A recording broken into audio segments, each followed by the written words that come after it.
Good Monday, everybody. Welcome in. Chase and Big Joe, 1025 The Game. Hope you're having a great day so far. He's Big Joe Dubin. I'm Chase McCabe. Dr. Crane, Nick Frazier behind the glass on the ones and twos like always. JoJo, what's up? What is going on? It's good to be back in studio. I haven't been here in a while, right? But I'm back, and it's good to see all the smiling faces around here. It's good to have you back. Real quick, have you noticed that every time it rains, how giddy our meteorologists in Nashville and TV get? I mean, now they have something to talk they're about. They're so excited. Like this dude on Channel 4 I've never seen before. Like he is over the moon excited about the rain. Like they don't care. Like, it's going to be sunny and 82, perfect Chamber of Commerce weather, blah. But that rain comes in. They're like, oh, that rain, 54 and rain today. It drives me crazy. But as our good friend Jimmy Buffett always says, take the weather with you. You know what the weather is, Chase? You. You're the sunshine. You're the sunshine. That's what it's about. Because Lord knows, because this professional football team in our city, we need some sunshine. Here's the deal. They're terrible. We know they're terrible. Everything about them is terrible. The interim head coach is awful. Don't get me. I mean, like that poor guy has no idea what he's doing. No, he doesn't. and then like my favorite is he gets asked about it. Like, yeah, I laughed yesterday because PK asked him, why does the locker room open first and then you come in? And he's like, I'm just doing what they tell me to do. I'm doing what I'm told. That's actually, for all of us who've covered this team for years, it's the oddest and weirdest. That's actually a great question from Paul. Yeah. All right, here it is. Routine that we've been following since I took over that we followed the last 2 weeks. Why is that your routine not to come first to us? Do you need time with him? That's what we've done from day one since I've been there. They told me this is how we're going to do it, and that's what we're doing. They told me. They told me this is what we're going to do. I mean, somebody sent a note on my Facebook page and said, "Has an interim coach ever been fired?" Yeah, no, I mean, I don't. But like, here's my thing. So you, as in whoever's bright idea this was, you're going to make the media go talk to the locker room first and make them answer the procedural and all that stuff questions first. Yep. That they really have nothing to do with. They're doing what they're told to do. So you're going to make them answer all that. Then you're going to go to the coach. What happened? That makes absolutely no sense. What was Vegas? Callahan came out first, right? And then we went I've been doing this for 14 years now. You've been doing this longer. Yeah. Every football, basketball, badminton, whatever, has always been coach talks first, then players. Yeah, every time. Like it. I don't understand. Maybe the plan is that the media is so like done with the locker room, they'll skip the coach. Like, oh my gosh, this is terrible, and walk out, because we've hit on not uncharted territories, but it's awful. We have breaking news. Oh yeah, that has come through. Let me Ian Rappaport, the rap sheet, has reported the Titans are trading cornerback Roger McCreary to the Rams. It's a 5th rounder to the Titans, originally their own pick, so they got their pick back with a 6th rounder going back to the Rams. There you go. So, all right, so McCreary to the Rams for what again? They get a 5th back that I guess was traded way back when.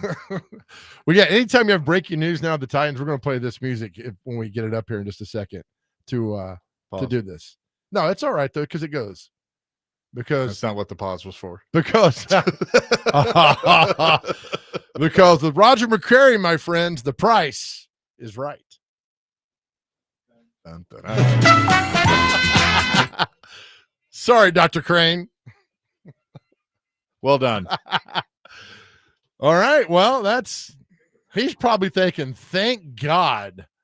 But here's what I don't. He's a 2nd round pick, and you just had to give up a 6th and get a 5th for him. Why are you trying to make sense of this organization? Like, what are we doing? Okay, you're not going to get a 2nd rounder back for him. I mean, he's not bad though. Right. It's the Titans, man. Like, hey, I'm going to give you a draft pick to take this guy, and you give us one back. Hey, who was it on the broadcast yesterday that Charles Davis kept saying it was a DB for the Titans was so good? He kept like over. That guy is awful.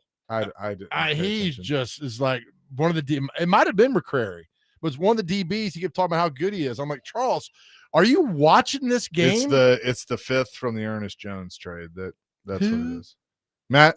Matthew in Nashville is one of our loyal texters that whenever there's breaking news, he makes sure to tell us. Thank you. Yeah, we like that. Yeah, let us know. I think that's the first of many because we're 2 weeks away. Is it the 9th is the trade deadline? Or is it next week? I'm sorry. The trade deadline, is it next week? It's next week. Next Tuesday, I believe. So I would send Roger McCrary right now is probably on his way out of town, stopped at a church. Oh, and by the way, thank the Lord. If you were watching the noon games yesterday, there was a game being played between the New York Jets and the Cincinnati Bengals, and the Bengals absolutely blew it. Sorry, Ricky. I know you're having a tough time with that one. Did you see who broke up the pass in the final play? Did you see who did that? Jarvis Brownlee. Locker room problem, though. Titans legend. He's a problem in the locker room. Got to get rid of him. That was the thing. No, and that's more, and this is going to happen. I mean, they officially now the worst team because the Saints are 1 win, Jets have 1 win, Titans have 1 win, but it's hard pressed to have these teams look as the Jets earned that victory yesterday. The Titans in Arizona got really lucky, and I say all the time, rather be lucky than good. I get it, but now they're the worst team. I just don't understand why. Like, you do not. I agree they need to sell off assets, right? But if the Rams call and say, hey, we'll give you a 5th if you give us a 6 in McCreary. Nah, I want a 3rd. Well, we can't do that. All right. See ya. Hang up the phone. Like, are they doing that? I don't think they're doing that. I want to know if they're doing that. I want Mike Borgonzi and Chad Brinker at the podium today, and I want you to tell me exactly the conversation of what you're doing. And don't give me this BS of we're going to keep that internal. Nobody knows. Nobody thinks you know what the bleep you're doing right now. So you got to get up there and explain it to me like I'm 3 years old that you actually do know what you're doing, because I don't believe you do. But do you really want to know? I don't. Yes, I want to know. I want to know I want them all gone. Dr. Crane, I'm telling you right now, if I cuss, I'm sorry. But play the freaking phone call.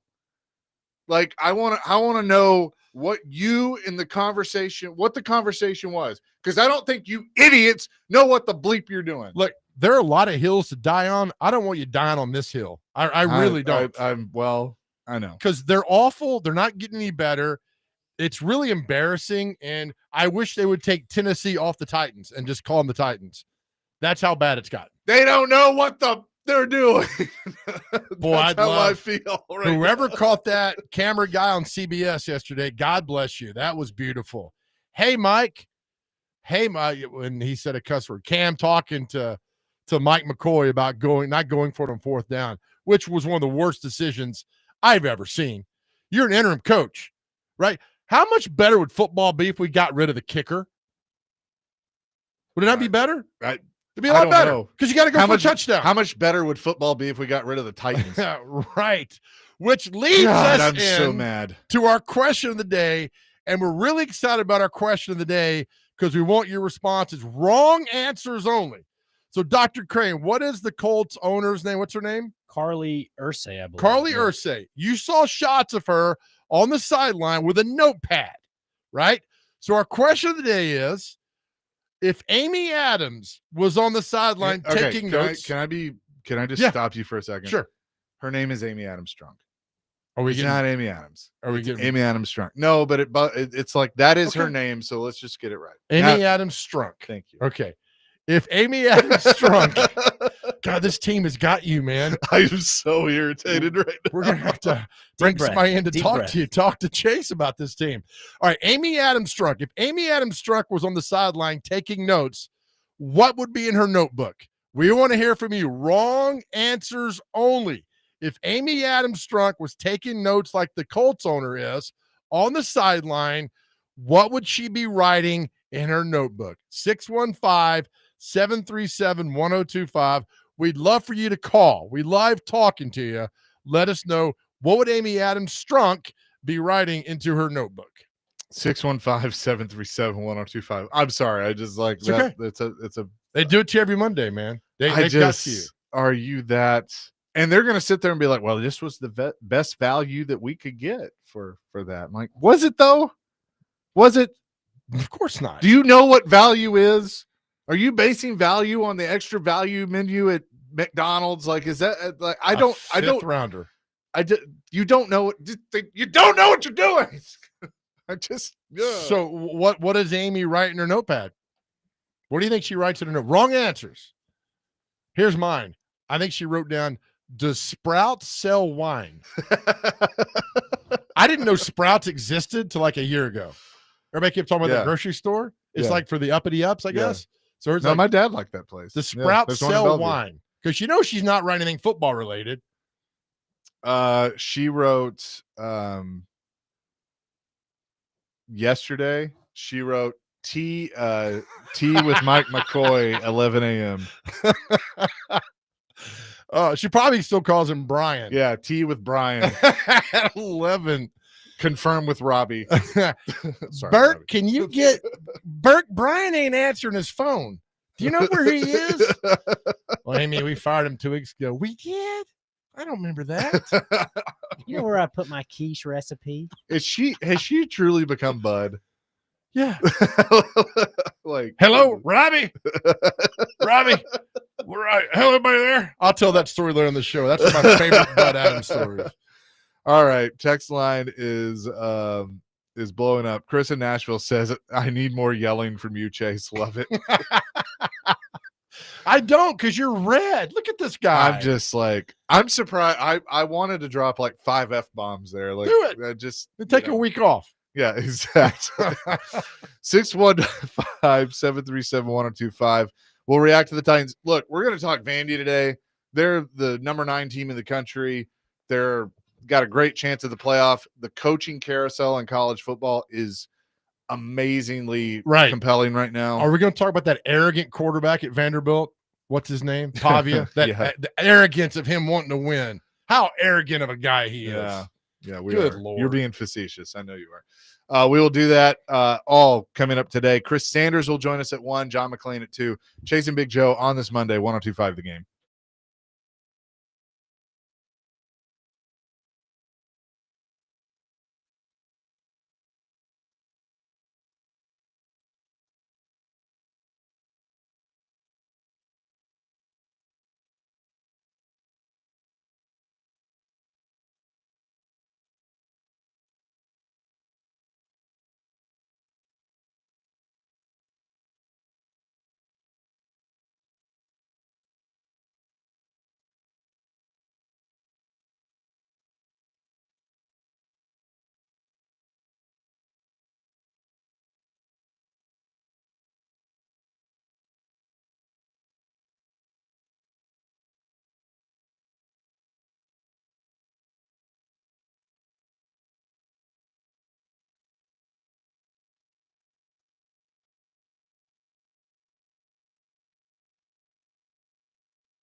You know, I'm going to tell you a little story about my dad. When he was making the move from Houston, Nashville was the only city he would look at. And the people that were helping him tried to get him, go to LA, Mr. Adams, you need to at least see these other spots. And he wasn't having it. He was like, I'm going to Nashville. Mayor Bredesen and I are going to get this done. He loved Tennessee and he loved Nashville. And there was going to be no other home for him. So he would be. Yeah, he loved Nashville because Nashville was going to pay for the stadium. Don't give me this BS of how much he loved Nashville. She just told you how much he loved it. Good Lord. He would have gone to Rayon City had they ponied the dough up for him. Didn't matter, man. All that stuff. Again, something tells me we're going to piss them off today. It's fine. I don't Good. care. Hope they get mad. Feel what the groundswell is around town about everybody being upset. Again, real quick, our question of the day, what would Amy Adams write in her notebook on the sideline? You see the Colts owner doing that on the sideline. She's writing notes. What would Amy Adams write in her notebook if she's on the sidelines? Wrong answers only. Okay. I'm trying to figure this out. So the Titans public relations sends out the email announcing the trade of Roger McCreary. This is the first email that we received at 12:10. This was 10 minutes ago. The Tennessee Titans have acquired a 2026 conditional 5th-round pick in exchange for cornerback Roger McCreary and a Los Angeles Rams 2026 conditional 6th-round pick. Then at 12:17, the same email account sends Titans public relations would like to recall the message press release Titans reach trade with Los Angeles Rams. My gosh. Then at 12:19, they send out Titans acquire conditional 5th-round pick from Rams. The Titans have acquired a 2026 conditional 5th-round pick for the Los Angeles Rams in exchange for cornerback Roger McCreary and a Titans 2026 conditional 6th-round pick. They can't even write an email right. No, I told you. You came back in. I'm like, they're trying to recall an email. I'm like, what? What is happening here? I am so confused. Okay. Well, anyway, Roger McCreary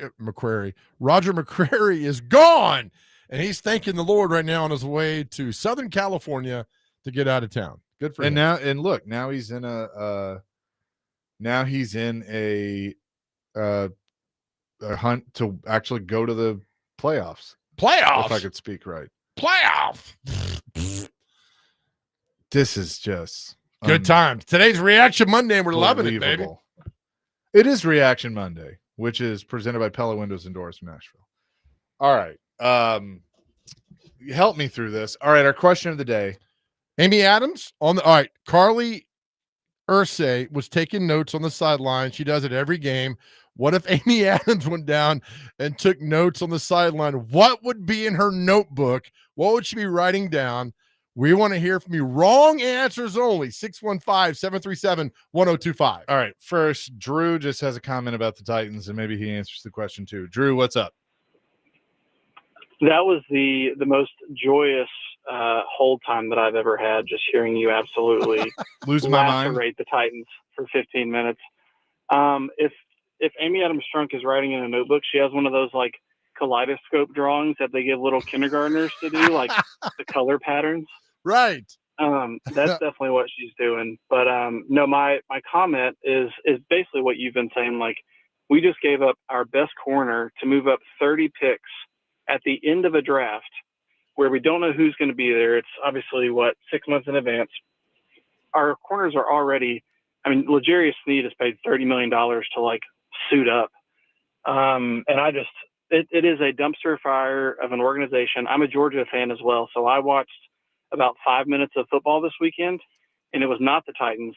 Thankfully, it was the arrogant Pavia, but it's just the most disastrous time to be a Titan. Like, this is Cleveland Browns of the early 2000s, Detroit Lions level ineptitude. I'm with you. Like, they do not know what they're doing at all. Exactly right. And that's a company you don't want to be a part of. And yet you're at the party with them, and that's terrible. Yeah, hanging out at the same table. Thank you for the call, Drew. Woo. Appreciate it. All right, now our question of the day. Jason wants to answer that. Jason, what's up? Hey, guys. All right. Number 1, notes for bones. DK is getting way too many looks back there, returning kicks. Can we consider load management? Number 2, I really like that commercial with all the special kids every time we get scored on. How many of those can I buy instead of players? Oh, okay. All right. Number 3, I'll keep going. to the world in general, try flipping double birds to everyone because I got my stadium. That's a good one. Thank you, Jason. Appreciate that. Yeah, I mean, she's flipped. What if she's drawing double birds? Oh my gosh. I mean, honestly, well, I'd love to know what she's put the response on her text line. There's one that I'm gonna let you read, you come across, and I'm gonna laugh. There, Okay. you guys are again, we have the best listeners ever. You guys are so creative. We love you. Thank you. Matthew in Nashville says, who finishes 1-16 first? It's getting there. Would it be the most 6932? Would it be the most Titans thing ever to trade for AJ Brown? Rumors are he's wanting to get traded out of Philly. I would love that. All right, these are a lot of responses to the trade. Clinton Clarksville, she's drawing pictures of puppies. Oh, I mean, that puppies make you smile, right? So Yeah. that'd be good. 6802, Chad Brinker's name with a bunch of hearts around it. 6391, Martins or Edleys? Jason in Clarksville, WTF. That's all. That's actually one she probably really would write down. Let's see. Brian, she's probably writing down, when did they make the football this shape? I've never seen one like that before. Carson says she's not taking notes. She has a coloring book. 3332, do I need milk? That's what we're going for. Yes. Scott says she'd have the SeatGeek website and promo code to try and get tickets to Vanderbilt versus Auburn. Matt says Amy is writing in her notes, quote, I think what we need are more mental reps or of collaboration. Oh God. Mike in Las Casas, Amy's notes, scattered, smothered, and covered. Eggs over easy. Oh yeah. 7410 F Vrabel won again. Oh man. She wrote 5353 says, I think I can be a cheerleader. Oh man. 6727 Cam is over there picking his jock strap out of his butt. That's a lot of writing in that notebook for that. Yeah, see, in her notebook is all the NFL money she's pocketing by not paying the players. Jeff says Amy Adams Strunk is reminding herself to verify that the city of Nashville is not backing out of their portion of the commitment to build the stadium. Oh my goodness. You haven't read it yet. When you do, I'll 1717 Ben from New Johnsonville trying to spell her name. Amy, AME, AMI, ARM, Amy. Finally got it.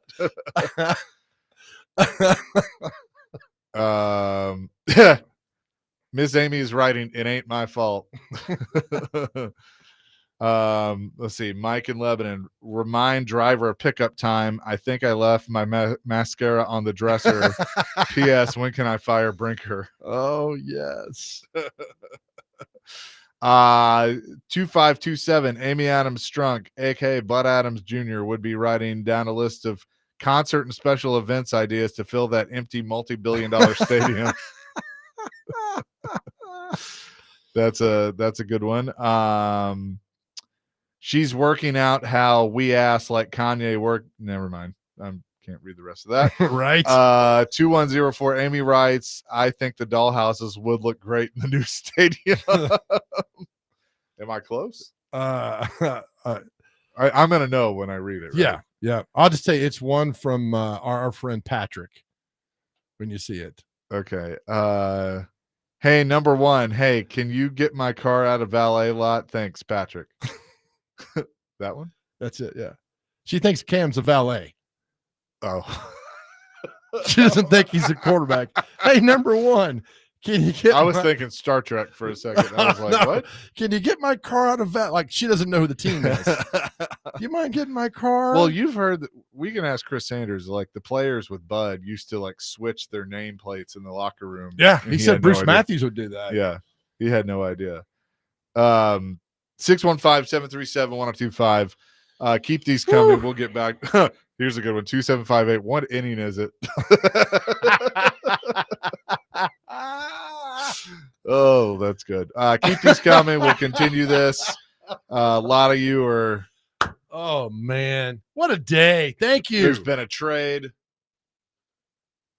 What? Oh, okay. I got you. You're pal. just pointing, and I was confused. That's all right. We'll have more of this and much more coming up next. Chasing Big Joe, 102.5 The Game.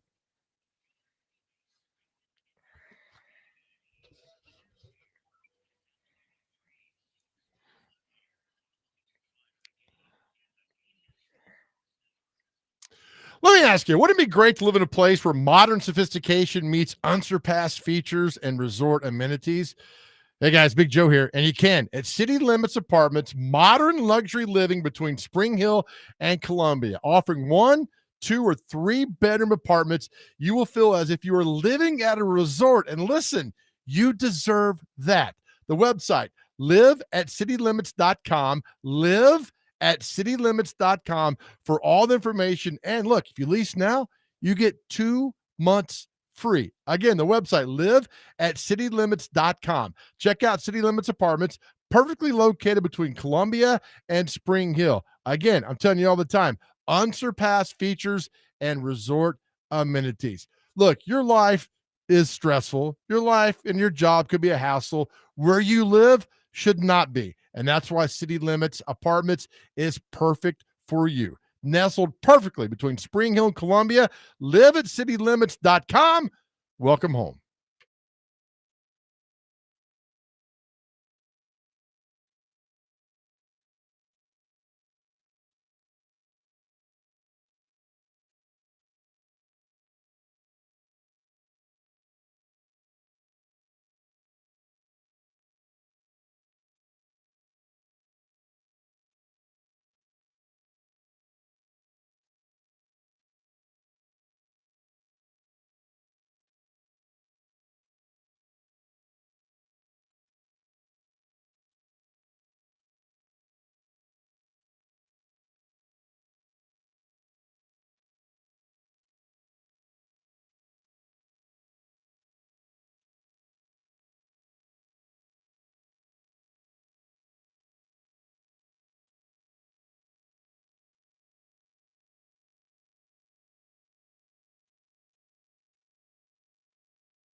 in exactly what I expected. Yep. They're the best team in the NFL. The Titans also delivered, for the most part, what I expected from the Titans today. I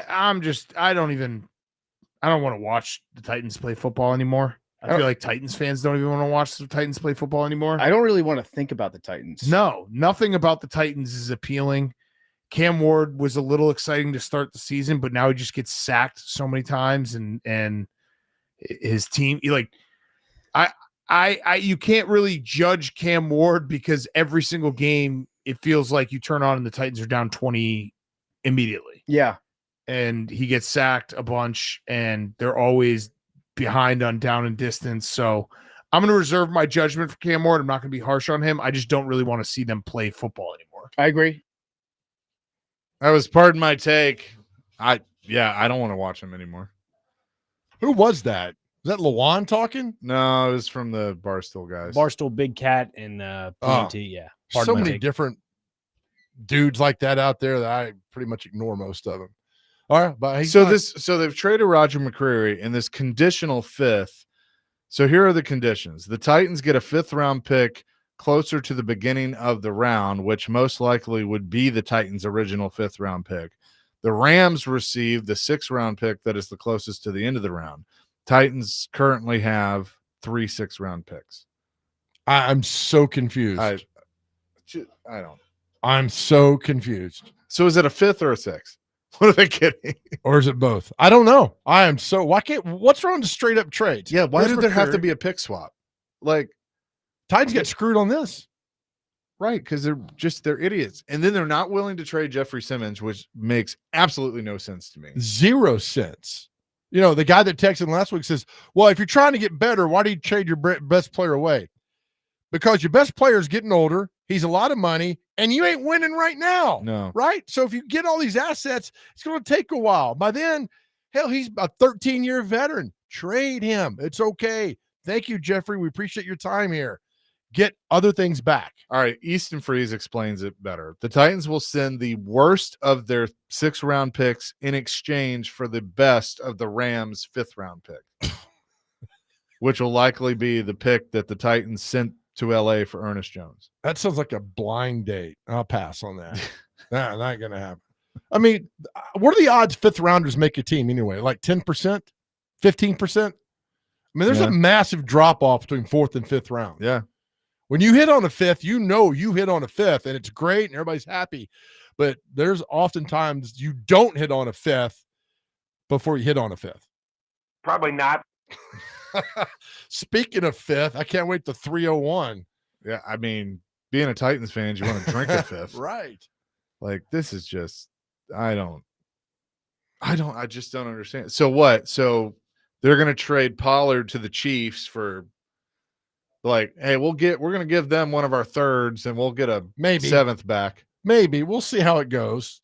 We'll see we might not give you anything. You just shut your mouth. Like, what are you doing with your hands over there? So, yeah, you think Pollard's gone? Yeah. I think Pollard's next. I would trade him, but look, get something for him. Like, none of this 5th round pick BS. What about if you trade Pollard to the Chiefs? What if you got a Taylor Swift concert at Brooklyn Bowl? You'd like that. Chase, like, sign me up. I'm good. The Titans announced today they have traded Tony Pollard to the Chiefs. In exchange, Taylor Swift will do a free concert at the Titans Christmas party. Right. For Amy Adams Strunk and 3 friends. Wait, let's recall that real quick. Yeah, we need to recall that. Hang on. Do you recall how to do anything right? No. I don't know. That's why I just go home and stay away from people. But yeah, no, I do. Like, and look, if you guys want to talk about the game yesterday and break down stuff from the game yesterday, we can do that. I don't really see there's any point.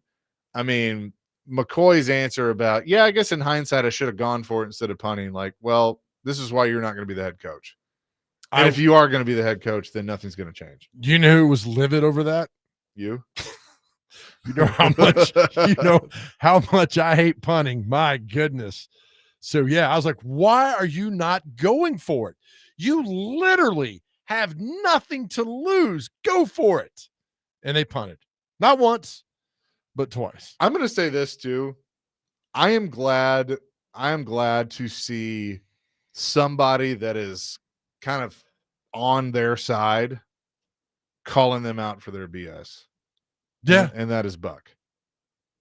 He is like right there with us on, like, the Titans just sent out a message initially announcing the McCrary trade. They would like to recall this. What is going on? Like, I'm glad that somebody over there that, you know, should probably be waving the two-tone flag is being like, what are you idiots doing? There's a lot of that right now, man. Yeah, I'm just saying. I trained him well. So, good Andrew. job. Good job, Andrew. But and then another thing, we got Rand Carthon on NFL on CBS talking about how the Patriots are a well-coached team and praising Mike Vrabel. Oh, man. You better be careful. Isn't he still getting paid, right, for a couple more years by Amy? Yeah. Imagine signing off on those checks to Robinson, to Callahan, to Daddy Callahan, and to... I don't think she has to pay Daddy Callahan because he resigned. Really? Okay. Yeah. Interesting. I think he's the one that kind of gets screwed out of that because, like, they didn't fire him. That in which they actually did that right. Of you don't fire him, you make him quit because you fired his son. Smart. Like, from a business standpoint, I'll say they actually did that right. All right, I have been waiting for this call all day because I've heard him on 2 shows already. Trey, what's going on, Trey? Hey guys, how y'all doing? We're good. Hey, I wanted to say she got a new book that's coming out, and she's writing her bullet points down. And you know what her new book is called? What's that? It's How to Run a Football Team for Dummies. Yeah, well, she needs that. And you know what? I finally watched Cam Ward yesterday, and like I was telling the guys before, I seen a glimmer in him, but he really does stink. But I wanted to say that I fell asleep right during the game because they was getting blown out. And I wake up and some second string quarterback had came in. I say, how embarrassing is that the other team, like, we don't want to score no more, so we're gonna put the second string quarterback in. How would you feel? Like, how do you think we feel? They need to do something. Y'all have a good day. Thank you. Thank you, Trey. Good Lord, what the hell? Okay, Yeah, thanks, so Trey. Trey said on Robbie and Rex Road, and then again on Jake, he hasn't watched the game. He listens on the radio. He hasn't watched the games until yesterday. No wonder he fell asleep. He has been blasting Cam Ward all year. I love it. I was about to ask him before he hung up, is his name actually Rand? He's falling asleep during games. That radio will put you asleep. Let's see. Larry's up next. Hi, Larry. Hey, guys. How's it going? I got a couple of comments for you guys. First comment, in Amy's book, it says, Vandy, we're not ass. Secondly, I think Mike McCoy's job is just to make sure the Titans get the number 1 pick. I think they went to him and said, listen, don't screw it up. Do not beat anybody else. Let's go out and get that number 1 pick, and let's go from there. Well, what was your reaction when Mike McCoy punted yesterday? He hung up. Ah, well, I hated it. Now I fought the team next week. All right, thank you there, buddy.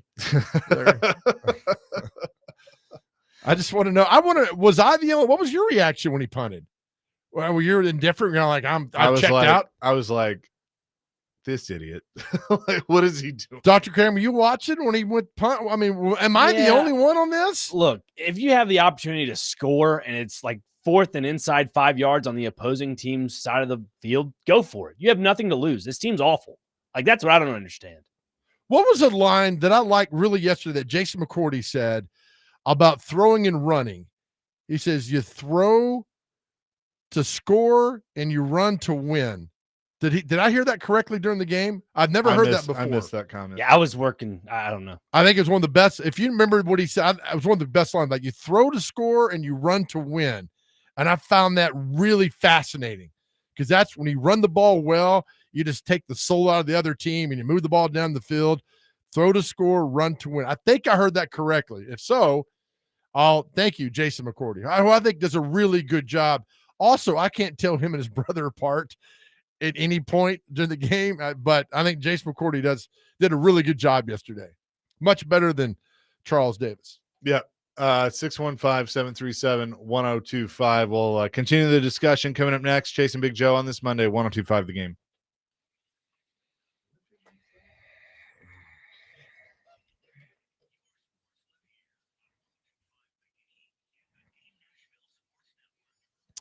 All right, hey guys, Big Joe here again. Look, we spent a lot of time talking about mental health on our show, and we are so grateful for all the men who have reached out to us in the last 2 years, but we have a lot of work still to do. We won't rest telling you how much better our world is because you are here and you have so much to live for. Unfortunately, we all have been affected by a friend or loved one who has suffered from depression and is no longer with us. That is why we have partnered with Unity Psychiatric Care, just a wonderful place right here in Middle Tennessee for you to get well, and it works. Just go to thegamenashville.com, click on the Chase and Big Joe Show, and there on the right side of the page, a link to Unity Psychiatric Care. Look, so many have reached out to us. Now we have a partner that cares about you. And listen, you don't have to go through any of this alone. It is private, it is confidential, and they offer telehealth. And yes, they're based right here in Middle Tennessee. Or you can call 1-888-508-8002. That is 1-888-508-8002. Or if you have a loved one who needs to talk and you are worried, you could be that person that changes their world. You can also go to thegamenashville.com, click on the Chase and Big Joe tab, and all the information you need for Unity Psychiatric Care is right there on the page. Look, help is just around the corner, and please know you do not have to go through any of this alone.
Why not go for the 4th and 3 there at the Colts 42 though?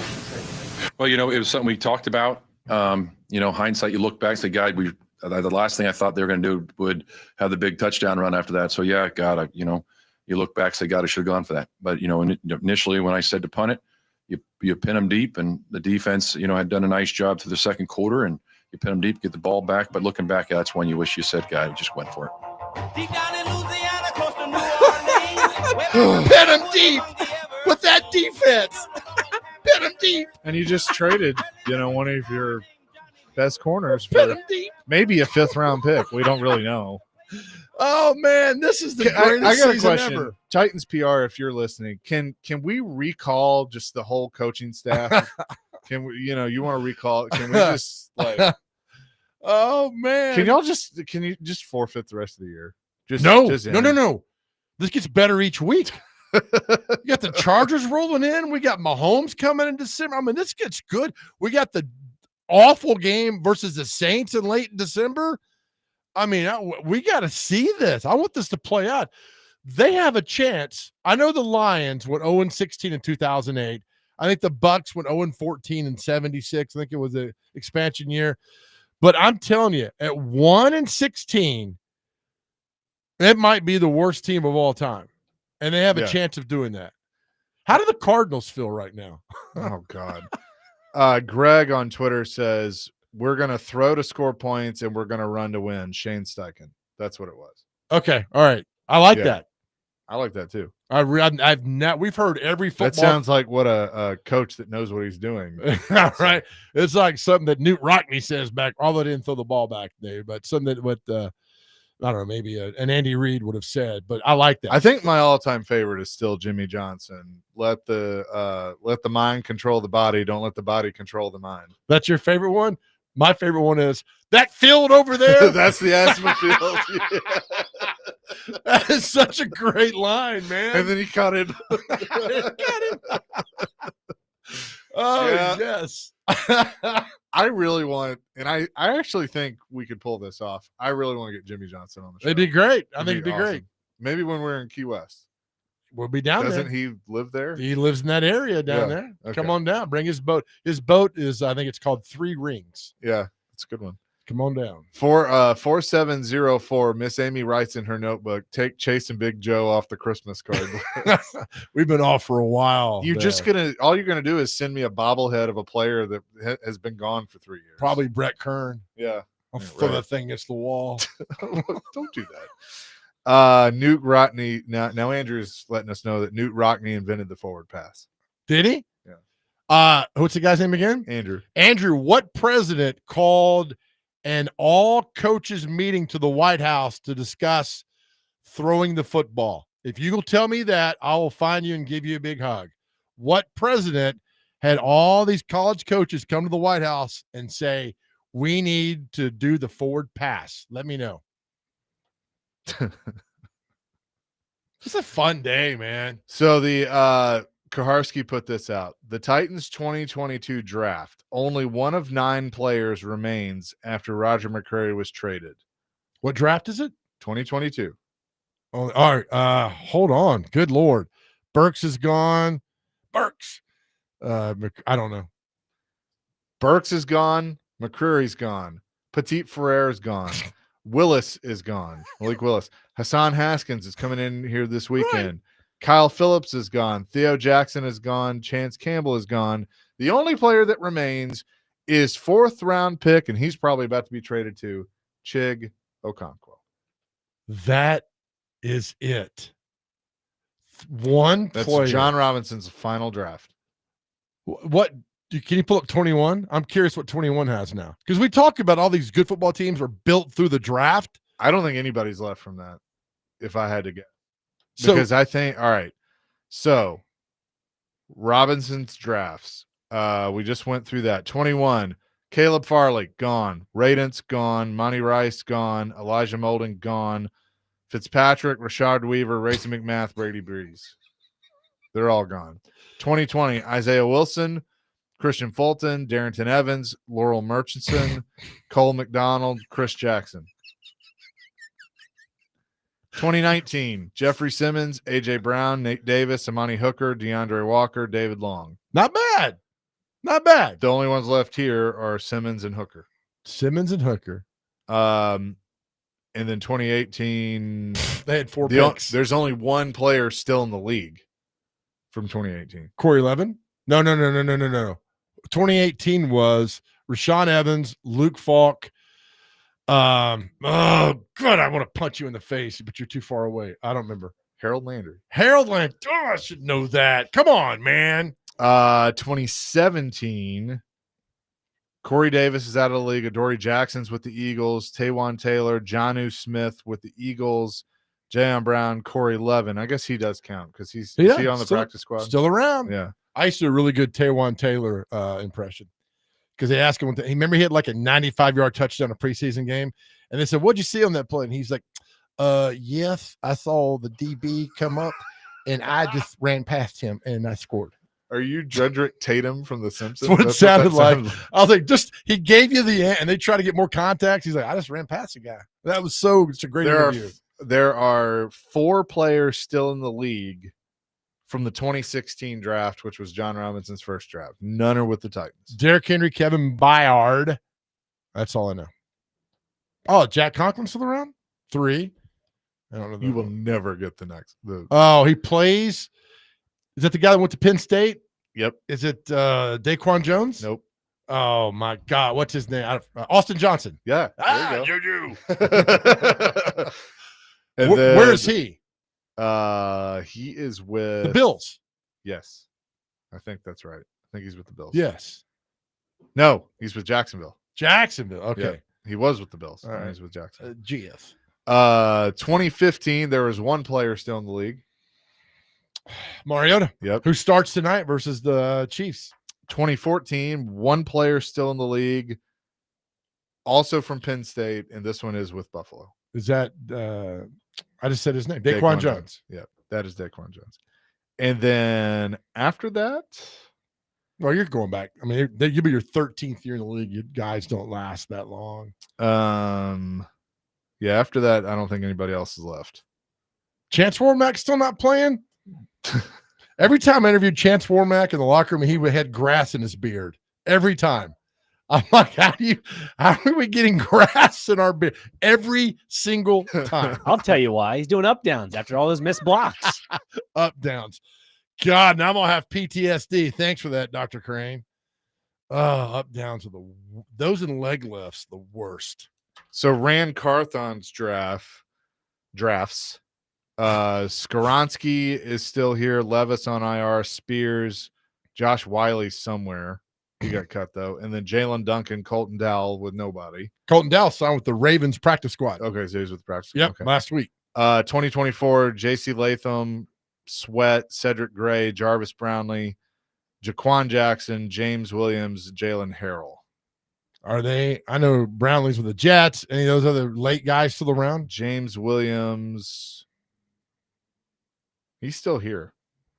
Yeah, he's still. I think he's on the roster. Is he? Yeah. Jalen Harrell is I guess still here. I don't know. Josh Wiley's with the Packers, by the way. Oh, okay. Oh, is he? He's on a winning team right there, getting it done. Look, I like that. The 24 draft isn't awful. Well, I mean, it's not great, but it's not awful. What about I'm here to see Victor Maitland. What that's not bad. I mean, you still got time to figure things out. Oh man, this is a fun show, man. We're all suffering together. People want to know why you hate Charles Davis. A lot of people like Charles Davis because he lavishes praise on people that aren't good. Yeah, he's always done that. Listen to him do Titans preseason games. Oh, I know. Oh, this guy, this 8th rounder out of, I know there's not an 8th round, but he's like this 8th rounder out of Rayon City Junior College. Andrew says Teddy Roosevelt. My man, Andrew. Good job, pal. Yep. Yes. There you go. Coming up next, we're going to talk to Chris Sanders, our favorite forever Titans wide receiver. We'll do that next. Chasing Big Joe, 102.5 The Game.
Hour number 2, Chasing Big Joe, 102.5 The Game on this Monday. We continue now with our favorite forever Titans wide receiver, Chris Sanders. Chris, I got a mission for you. Yes, sir.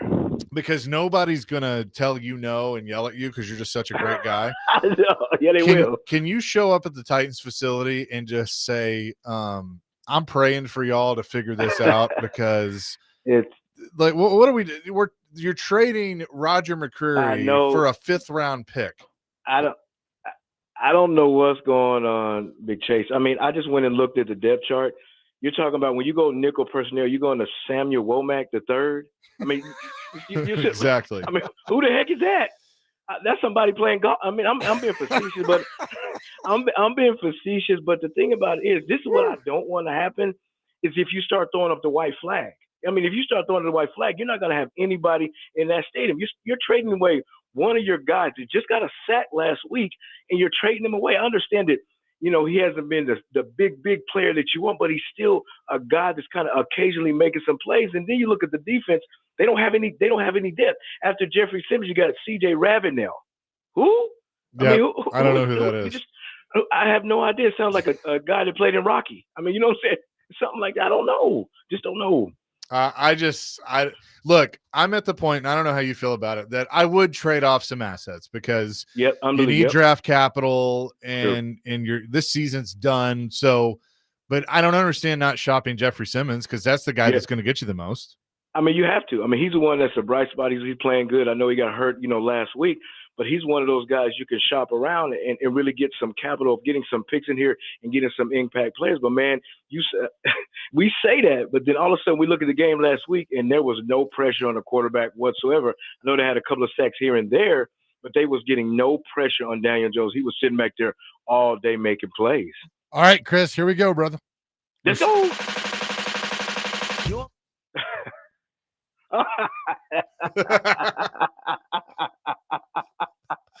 Get it, brother. Go. I'm the type of guy. See, I don't have the voice, though. It's all right. I don't know this one. You don't remember that? That's LL Cool J, man. That's right. Oh wow. That's a really young God, that came out in 1991, I think, when I had hair. So, yeah, absolutely. What's does LL stand for, like large ladies love Cool James, or what's the LL? Something like that. I don't know, man. It's just some crazy name. Something But like actually, that. a funny thing, I actually saw him in concert when I was with the Cleveland Browns for like a half a minute, and they did a concert, and that dude was swole, man. He looked like he could play linebacker. All right, he'll knock you down there. He will knock you down because he's that type of guy. Yeah, right. Let me ask you this. Sure. And I hope and you're always honest with us. Have you ever been told not to speak negatively about the franchise? Has anybody ever told you that? I just think that it I'm not it's saying hard. you do, but I'm just asking, has anybody ever told you not to? No, they haven't, but it's hard to do because even though there's some difficult things that are going on with the Tennessee Titans, yes, I'm going to tell the truth. Yes, I'm going to say what I need to say, but I just don't have the heart to do that. But at times you got to really speak the truth. I'm going to speak the truth, but as in putting down, the organization, I can't do it, but I'm still going to tell them what they need to improve. I mean, look at last week, when Eddie George came out and talked about that the franchise is going to be put about decades. That's the truth. He said it in a great way, but he didn't put it down as he was demeaning, Amy Adams Strunk. He was just saying, this is what needs to improve. This is what we need to do. He told the truth, but he never degraded it. That's the difference between doing that. That's a good point. Now, some of your teammates from your times with the Titans, and I get it. I mean, they get on the air and it's like all is good, and they're just they're one or two pieces away. And I laughed because I'm thinking somebody's told them, and like maybe not so many words, like, "Hey, don't put us down, be nice." But you got to be honest. I mean, what you saw yesterday, Chris, was awful, and that's not demeaning to the franchise. Exactly. It was just awful, right? Yeah, it really, really was. Again, can I give you an example of what I'm talking about? Like my wife is going to shoot me straight because she knows it's going to help me. Like this. This is funny, but I'm being careful when I say this. But we were talking one day, and she looked at me. She's like, "Baby, you need a mint." So, and I'm like, "Dang, maybe I need it." But see, here's the deal. What she said wasn't demeanoring me. She was saying something that was helping me to when I talk to the next person, it's going to help them. That's the same thing with the Tennessee Titans. You need to be better you need to maybe go for it on fourth down or you need to quit being predictable on first down. That's not saying nothing demeaning. It's saying something that's going to help the franchise. So I just think that, it's not that you don't want to just start bashing players and just bashing the organization and bashing, all these people. Just say what's true and then go on. That's how I would kind of handle it. I like it. And look, every franchise at some point has a good season down the road. I mean, the Lions were terrible. They turned it around. Right. The Browns had their moments here and there. And the Titans eventually one day will get back to that. But the positive part of this is what Jim DK and Io Manor are going through right now. I mean, I can't wait to see them 2 years from now because these guys are good. They're going to get better. They're going through hell right now, but they're going to get better.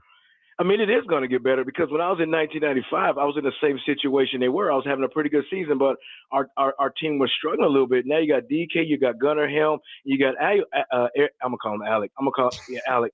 I can't pronounce his last name. Io Manor. But then you have those young guys that are showing that they can play at this level, and then you start adding pieces like we did in 1999, Javon Curse, Samari Rowe, but you still have your base of players that still makes your team good. So I just think that with these young guys that are playing at a high level right now, you start adding pieces, you start adding these things, you start adding, good coaches, and all of a sudden you go from a worse season to one of your best seasons. Chris Sanders is with us. I feel like Cam Ward is smart enough to recognize good from bad when it comes to plays, but with the situation he's in right now, there's going to be more bad than there is good. Yeah. So does that worry you for the next coaching staff that he's going to pick up some bad habits this year that they're going to have to correct? They're going to have to correct it. But see, here's what you do is if I come in as a new coach and I'm his new offensive coordinator or whatever, or new quarterback coach, I will sit him down and I will give him a blank piece of paper and say, okay, what are the things that you need to improve on? What are the things you did wrong? And what are the things you did well? And then I'll throw it in the trash and say, let's just start over, completely. I know that sounds kind of crazy, but let's start to build your own identity. Let's fix what you did wrong. Let's continue what you did well. So those are the things that you can build on what he did, last year. But I don't want to come in here and just change everything up, but I'm going to fix what's wrong and make him better and be a productive quarterback in this league. Well, they need to do something. I know I'm trying to show the positive, but just look at him. I mean, first of all, you got to start with your offensive line. Your offensive line is, we got a situation to where you got to understand where the pressure is coming from. If the pressure is coming off the slot, as an offensive line guy, I got to point it out. Nobody pointed the defensive back out on the slot, and he gets sacked. So it's not just Cam; it's the offensive line pointing out the pressure and saying, "Okay, this is coming. You got to be aware of it." Nobody did that, and he gets sacked. So it's the quarterback, but and it's the offensive line. Well, you want to watch a beautiful offensive line play? They should have just looked across the sideline. Oh my gosh! The Colts offensive line, all draft picks, picks. That's what you need to win in football. And those guys are good.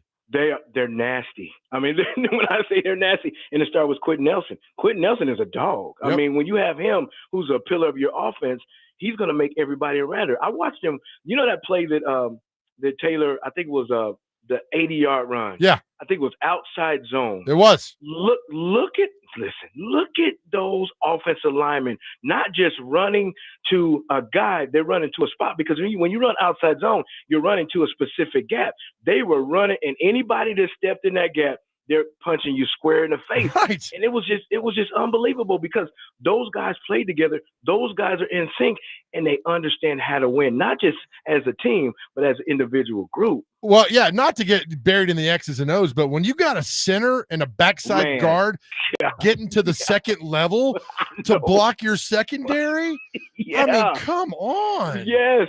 They're getting you're right, when they get into the secondary and he doesn't get touched until he gets to the secondary, that means they're just mauling people. But here's what I love about their offensive line.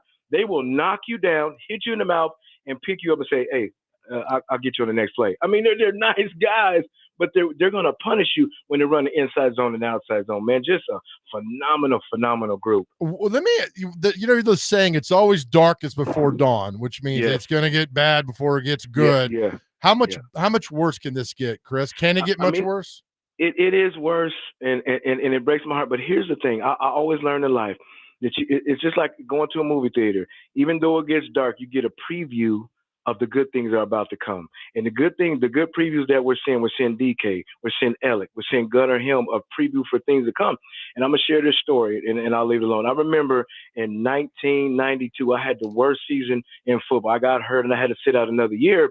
So I went out for track that year, and I really didn't want to go, just kind of depressed, and I don't want to do this anymore. In that same year, in my darkest time, I broke Jesse Owens' long jump record at the Ohio State University. So what I'm saying is, even though it's dark for the Tennessee Titans, even though it feels like it's a dark moment, if you still press through, if you still trust, the people around you, there's going to be a silver lining on the other side. So that's what I would tell these teams, that even though it's dark, right, great things can happen right around the corner. Dr. Crane and I were talking about this on the pregame show yesterday.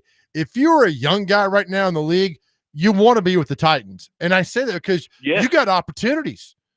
Right? I mean, you got if you're at the Lions, you maybe got one guy getting an opportunity, but you got a opportunity here now to turn into something. So yes, it's bad. Yes, it's awful, but a lot of these guys are getting opportunity, and you never know what can happen. That's a great point, because you're still not just auditioning for the Tennessee Titans, you're auditioning for some other teams. So a lot of these young guys that are playing right now, some of them don't have a lot of tape. And I know that sounds kind of cliches, but that's just the nature of the beast, the nature of the league, that if you don't have no film, nobody's going to know who you are. So with these young guys that are coming to the team, these young guys that are playing, they're getting experience and they're getting a feel of the NFL. So now if they stay here or they go to another team, then now they understand how to run business. They know how to conduct their meetings. They know how to play on game day. So even though they're not winning, they're getting game experience. And I think that's good for these young guys. Chris, appreciate you, my friend, as always. Appreciate you, brother. And we will talk to you Friday. Yes, sir. Appreciate it. Love y'all, man. Yep, you too. Chris Sanders joining us here on the program, and always appreciate him. Coming up next, we're going to shift gears into some college football, because obviously Vanderbilt had a big win over the weekend, and another coach in the SEC is sitting at home collecting $50+ million. We will discuss that in his family coming up next. Chasing Big Joe, 102.5 The Game.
Coach, another 10,000-foot question that with Brian Kelly being fired, guy won more than 70% of his games. It seems like the expectations in the new college landscape has led to more midseason firings. What do you make of the state of the game, and is there any sort of danger here?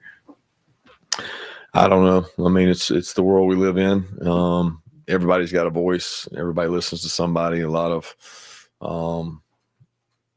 I don't know enough about that situation, to be honest with you, that specific situation. I think you're asking a general view, but I don't know enough about what's going on over there. Got enough things to worry about in our own house, and that's what I focus on. It's obviously a tough situation on everybody. I mean, let's be honest. It's the players dealing with it, fans dealing with it, coaches dealing with it at this time in the middle of a season.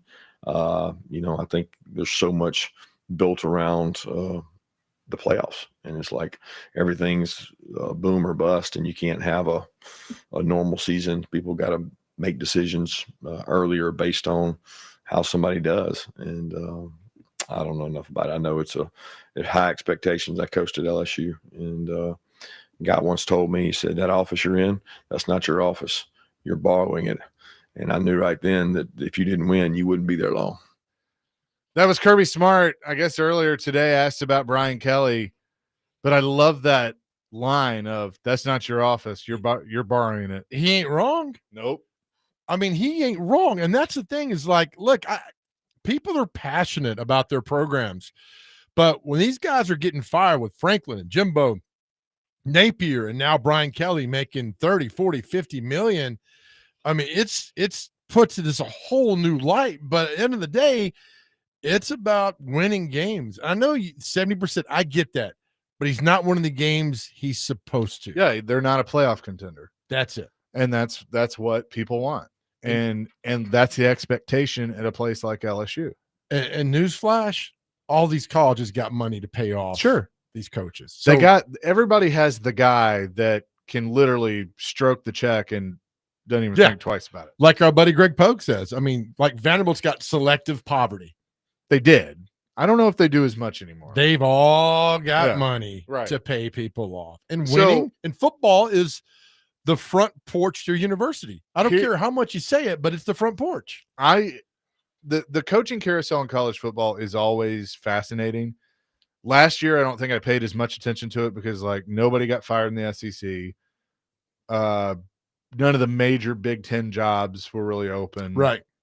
Now you got some big jobs that are open, and I still think some to follow. Because let's just start with the SEC. LSU is now open, Arkansas, Florida. I think Kentucky's going to be open. I really don't see him last in there. I think South Carolina might be open. And that could be more of a stay one step ahead of the jailer and just run home before you lose your job. That was a tough loss for them Saturday. They had an opportunity to win. Yep. I think Auburn will be open. I think Hugh is hanging on by a thread. Fred? By a thread. Yeah. Can they keep paying these coaches at all? And this is ridiculous. But I think all those don't add up to what LSU's paying Brian Kelly. Correct. It's like $53 million. So let me ask you this. Let me ask a serious question. Where do you find the next group? Yeah, that's a great question. Because right now you're still just going to do retreads. Yeah. I mean, Summerall at Tulane's a hell of a coach. He's going to get one of these jobs. So, I mean, but is he ready for LSU? Is he ready? I mean, I know coaches that know him and think he's beyond ready for LSU and the big-time job. So put him out of there. But who's next? I mean, if Kiffin goes to Florida, who takes Ole Miss? James Franklin ain't going there. Nope. No? What is Jimbo's? Jimbo get back into it? Mike Norvell gets fired? There's another job. I think if Mike Norvell gets fired in Florida State, Jimbo going back there is not the craziest thing that could happen. You know who we're not I would not be shocked. And I would like to say something real quick about this. And I'm mad at myself. And I'm a little mad at you for letting me do it. At SEC Media Days, like the first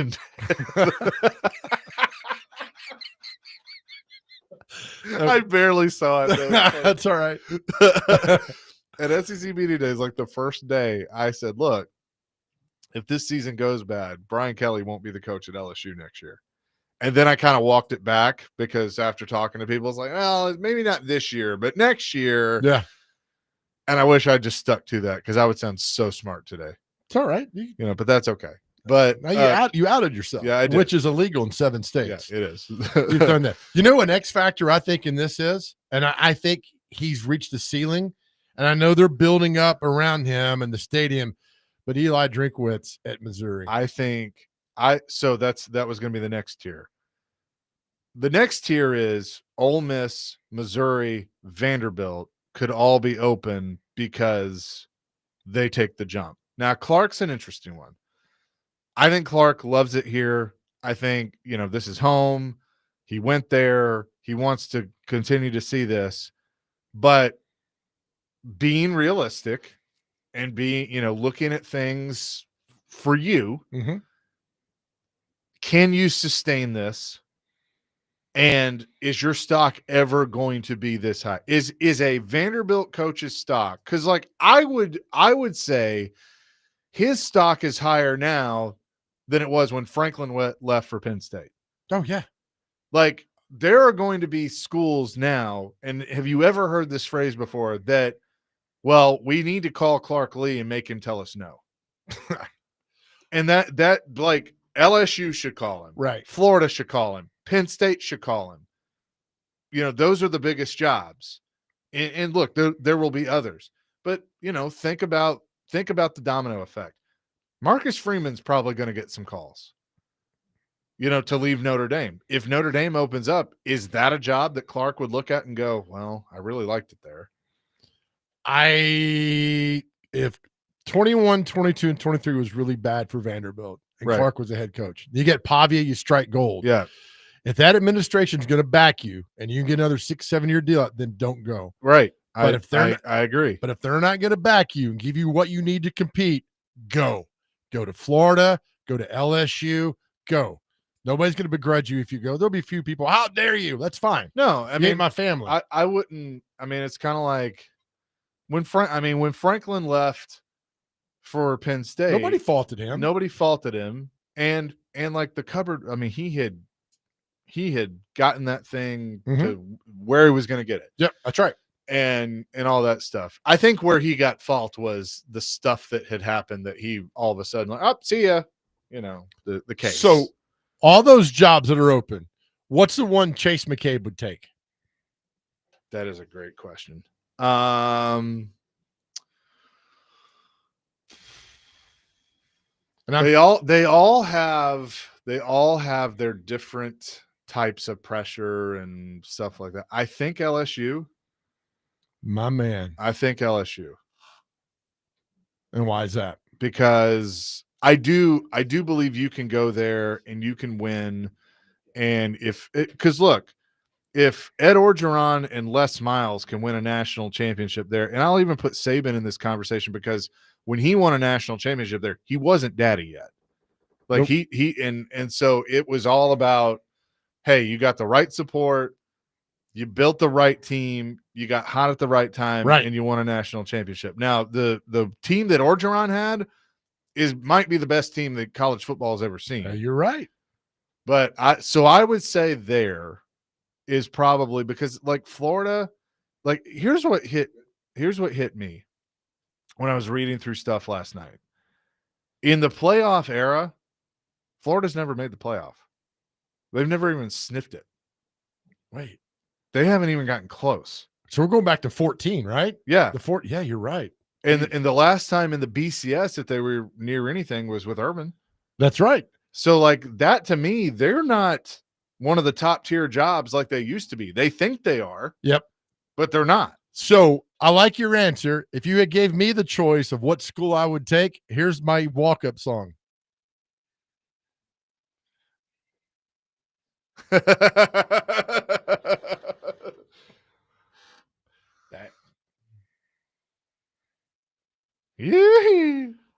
LSU all day, all night. Have you ever been to a game on a Saturday night in Baton Rouge? No, I'm telling you, it's almost like a religion. Neyland's pretty damn good. Yeah. Baton Rouge is up there. I mean, it's a religious experience. Have you been, Dr. Crane? I have. It's better than Neyland Stadium. Not by much. Not by much, but if I had to go a scale of 1 to 10, it goes LSU at 8, Tennessee at 10. If we're going off hard numbers. Okay. All right. But I'm with you, man. LSU. Look, I think Florida's great. The talent in Florida is unbelievable. But something about LSU, something about those people down there is beautiful and wonderful all day long. All right. We're going to take Kenny's call, and then I got another one that I'm going to throw at All you right. that I would pay attention to. Kenny the mailman. Kenny, what's up? Hello, good friends. Chase, I loved your interview on the radio Saturday. That was fun to listen Oh, to. thank you. Yeah, Greg Pogue had me. That was a lot of fun. Listen, I wouldn't interrupt your SEC talk, but I actually know what Amy wrote down. I was looking over her shoulder, and I'd love to share it with y'all. All right. Chad, hire Trey from the radio for the talent department. I like him. Thank you. No, let me help y'all out. Y'all are way too nice. I give all callers respect, and I listen. I thought Trey, was watching something in Cam's footwork or the way he was holding his hand. Until yesterday, he couldn't tell Cam Ward apart from Mason Kinsey. That is the most absurd thing I've ever heard on the radio. Him critiquing everything about Cam Ward and then admitted, well, I've never seen the guy. Come on now, unless you're Stevie Wonder, I'm not taking the slack on that. But he has been hired in the scouting department by Miss Amy. Hey, y'all have a great day. Thank you, Kenny. Thank you, Kenny. Appreciate it. There was a report that came out over the weekend that I think a lot of people laughed at, but I would pay attention to it. And that could open up another major job in college football if it turns out to be true. I'll tell you what I mean next. Chasing Big Joe, presented by the Omni on this Monday, 102.5 The Game.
Chasing Big Joe, 102.5 The Game. Here on this Monday. Here, I don't remember what I was saying. I lost my train of thought right there. What song is that? Yeah, I was trying to fit that kind of Houston is Hot Tonight by Iggy Pop. Oh, No, okay. never heard of it. No, All haven't. right. But that's okay. That's fine. We're Try thank new you. things. Yeah, we're expanding our mind here. Trust me, it's All not right. one of my favorites. All right. So there was a report over the weekend. Diana Rossini put out there that Steve Sarkisian, his agent, has put out there to NFL teams that he would be interested in an NFL job, including the Tennessee Titans. My initial response to that was, damn, Jimmy Sexton's good at his job, because that's his agent. And Jimmy Sexton is probably put the Saban stuff out there. Of course Like, he has. he knows how to play this game because he represents like half these guys. Didn't he have Franklin? I don't know. I think he did. I think he's got 13 of 16 SEC coaches Yeah. at the start of the season. Yeah. So, I mean, he knows what he's doing. I wouldn't completely dismiss it, though. I don't think the Titans are going to hire Steve Sarkisian, but he's the one in college football that I think could be the next to try and make the jump, which would then leave Texas open, which would be very interesting. All right. If I'm a Texas player right now, I go to him and say, what the hell are you doing? Yeah, and supposedly he addressed it, like he had to address it and said that, well, it's false and everything. I mean, okay. Pull my arm. Honk if you've heard this before. Did you guys know that Nick Saban wasn't leaving the Miami Dolphins to take the Alabama job? He was not. Yeah, so. Have you ever seen that video of the NFL films when he did it, and the Miami play-by-play guy or somebody in Miami? It's like, I'm going to find him and beat him. Yeah. And he was like very animated about, I'm going to confront him and beat him. I was like, man, it's just a job. Just let him go. If you don't want to be there, let him go and do that. But Sarkisian, look, why? Why the NFL? I don't get it. He's not doing well at Texas. Again, I think it's just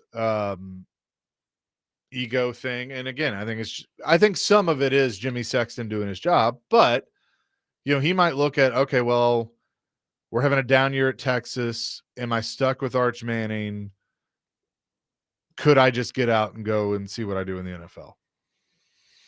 I wouldn't, but again, right. I mean, you're having a bad year, and what if Vanderbilt come down on Saturday and punches you in the face? Right. Then you're coming to the Music City Bowl in late December, which is fine. Texas, I'd love to see Texas here in town. It'd be great. But I just don't. What has he done? Yeah. No, I mean he's in the same boat. And like the thing with LSU and Florida is, again, and I know what you're going to say, and I don't disagree with you. They're going to make Lane Kiffin tell him no. Mm-hmm. Like Lane's going to be the first choice. Yep. And I think personally, Lane could stay in Oxford for 20 years easily and be fine. Easily. But with him. With that quote that kind of came out over the weekend of him talking to his players about it and like, hey, this is what happens when you win and stuff like that. It kind of made me think, oh, he might actually be considering this. And now that LSU's open, I mean, now he'd become the most hated man in Oxford, Mississippi if he did that. So when you go to LSU, you're following in Orgeron, Saban, Les Miles. You go to Florida, Spurrier. I mean, Spurrier still holds Urban. A big stick down there in Gainesville. At Oxford, Billy Burr was a great coach. And what was it? Vaught Hemingway Stadium, the coach. But that's it. Years ago. You could be that. And he already is that guy in Ole Miss. He could luck around and get that roster good enough that he could win a national championship. So the narrative, I've banged on him because he's never won anything. Yeah. So now the narrative is he's getting Ole Miss to double-digit wins. That never happens. Double-digit wins. I'm like, he still hasn't won anything. Well, okay. So let's make this local for a second. If Clark Lee got Vanderbilt to double-digit wins every year and sniffed the playoff,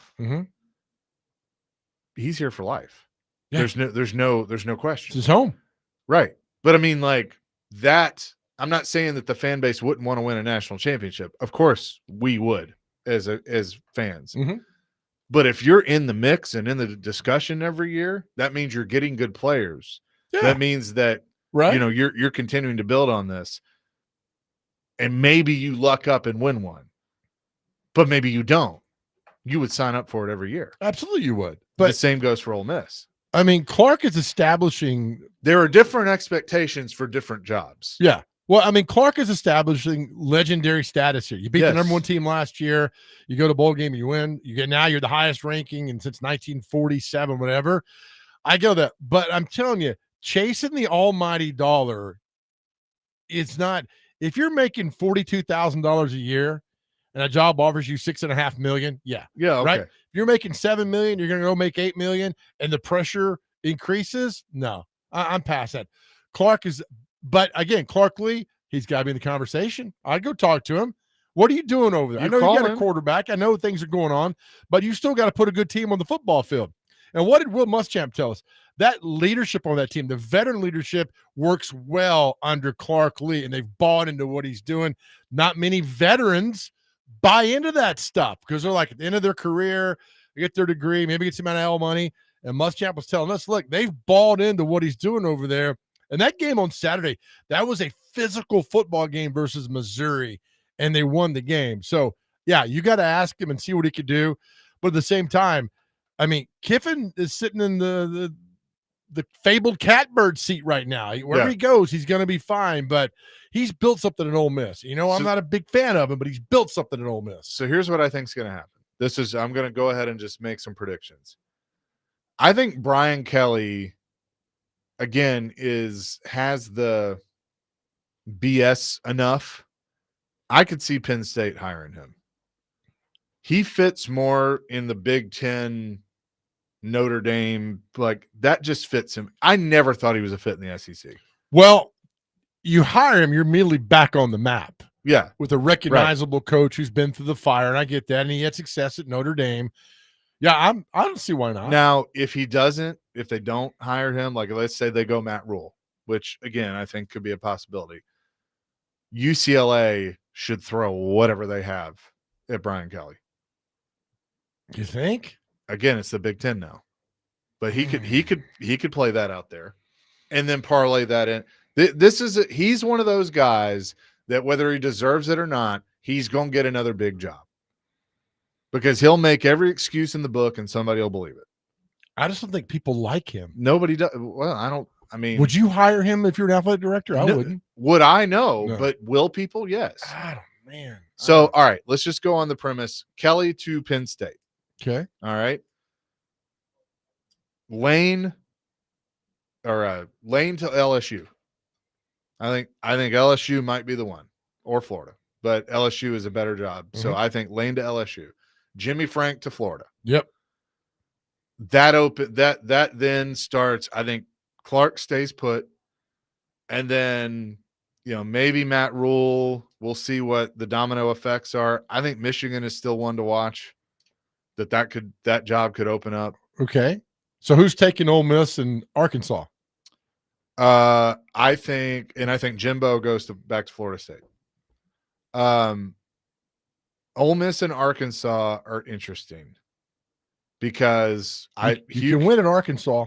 You can win at Arkansas. I think Hugh has used up all his. I think Hugh could get a job, but not in the SEC. If you're Ole Miss or Arkansas, you call Dan Mullen and you say you want to come back to the SEC. I think he tells you no. I think he's happy, but I think you at least make that phone call. Kentucky's another one. Then the Tulane coach, Summerall, he probably gets Kentucky.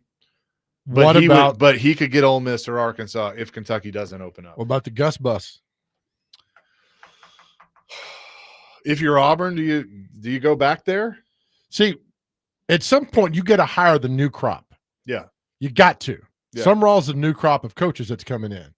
You got to do that. I mean, there are some really good coaches in the group of 5 level. You got to give them a shot. A lot of money, a lot of pressure. But in some I would have cases, said Jamie Chadwell, but they've had a bad year. They've had a bad year. Yeah, Liberty's not doing well. So, I mean, it's the thing. What's going to happen now? But the domino's going to happen. and guys will take off. We won't know until mid-December. After the championship game, SEC that weekend, December 4th or 5th, then all the dominoes, because the portal opens back up, all the things go on, and then we'll know. Kevin in Nashville, Franklin to UCLA, Rule to Penn State, Kelly to Nebraska. Book it. All right, George. That's not crazy. Who's who UCLA? Franklin. He likes the sunshine. Yeah. That's not a crazy take. Then who gets Florida job? Lane? Maybe. But if I'm Summerall at Tulane, I'm not going to Kentucky for all these other jobs. No. I mean LSU, like as I tell you, don't go play football at a basketball school. Yeah. Don't do it. And I mean, look, South Carolina. I mean, there's all these jobs that could open up. That's why this is so fascinating. It is. And we're not advocating for people to lose their job, but Brian Kelly's walking away after taxes about $30 million. Yeah. Would Arkansas would Will Muschamp work at Arkansas? I think he wants to watch his kid play football. Okay. I think All once right. his kid's done at Vandy, then maybe. Yeah. Okay. Has there ever been a guy coach 3 head coaches in the SEC, coach 3 teams in the SEC? Spurrier, Muschamp, Saban, 3 head coach. Bear Bryant, Alabama, Kentucky. Hugh Freeze. Hugh's coached Ole Miss and Auburn. Okay. That's 2. That's a great question. Orgeron coached 2, LSU and Ole Miss. Yep. God, I keep forgetting. Houston Nutt, Ole Miss, Arkansas. That's right. Has there ever been? There's got to be one that's done 3. Doug Dickey did Tennessee, Florida. Let me think on it during the break. Think about it, buddy. We'll think about it, and Clay will get to you next. Chasing Big Joe, 102.5 The Game.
I've never made a decision based off of money, nor will I. And Love so, that. I know for a lot of people, they're just like, well, money and it does this and does that. I've seen too many examples in life where money does not buy happiness. So I am never going to make a decision off of money, nor do I care about it. And it's good to have them. That was Lane Kiffin on the Pat McAfee show, Chasing Big Joe, 102.5 The Game. So some people are saying Bear Bryant. That doesn't technically count because Texas A&M was not in the SEC. I agreed, and I'm not one of these proactive guys No. fit them back in there. No, it doesn't happen. That does way. retroactive. Retroactive. Yeah, What did I say? Proactive. Isn't that you are proactive? You stay that ahead of things. Is that probiotic? Same thing? I guess I don't know, but anyway, I believe based on looking at things that if Lane were to take LSU or Florida, he'd be the first to coach at be the head coach at 3 different SEC schools. There have been assistants. Yep. But they're all the around. head coach, because like he's got Tennessee and obviously Ole Miss. Yep. Oh, you brought up a good one, like DiNardo. Jerry DiNardo went from Vanderbilt to LSU, ended up being a coach at Indiana. So he was another head, but we're talking only SEC. Yeah. Some other ones. I mean, Doug Dickey, Tennessee to Florida. I can go back years because I'm an old man. But he was the AD at Alabama, right? He was not. Are you sure? Yeah, that was another. Who am I thinking of? He just passed away too. Doug Dickey became the AD at Florida. Yeah, that's right. Who am I thinking of? Is it Mal Moore that passed away? Was the AD that hired Saban?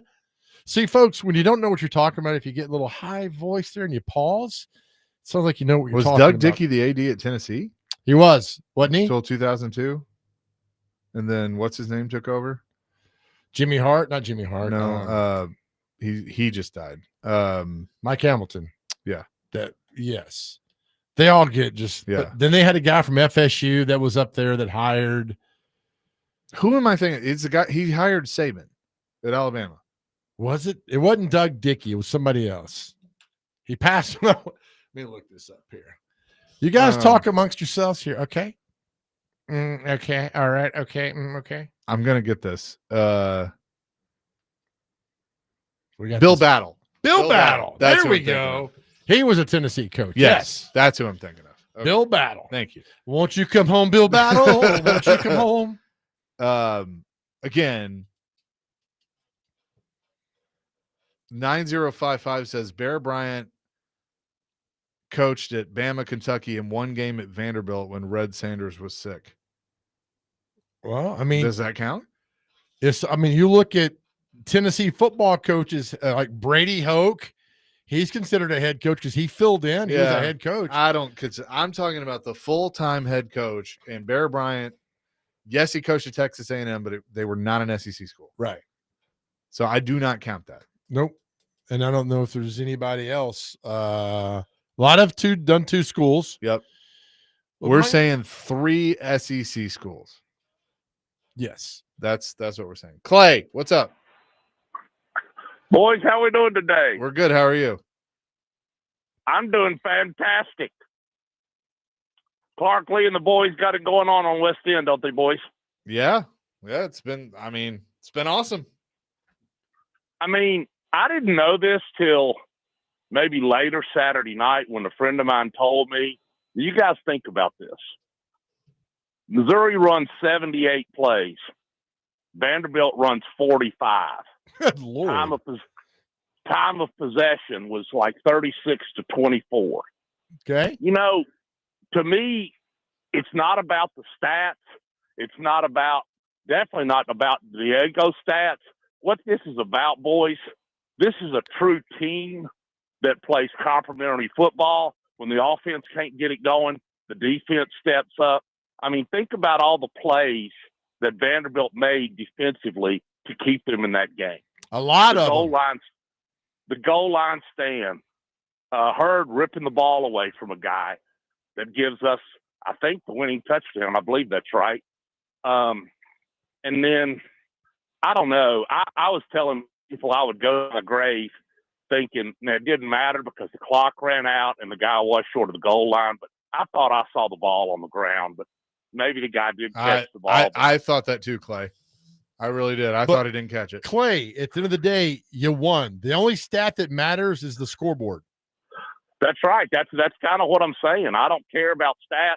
I care about W's. Well, that's the thing now is like all this like this one girl wrote about Pavia and what a jerk he is and his stats aren't any good. Doesn't matter. He's elevated this program because of who he is and what he does to the guys around him have made this team good. They're 7-1 and ranked 9th, not as a joke. They earned that 7-1.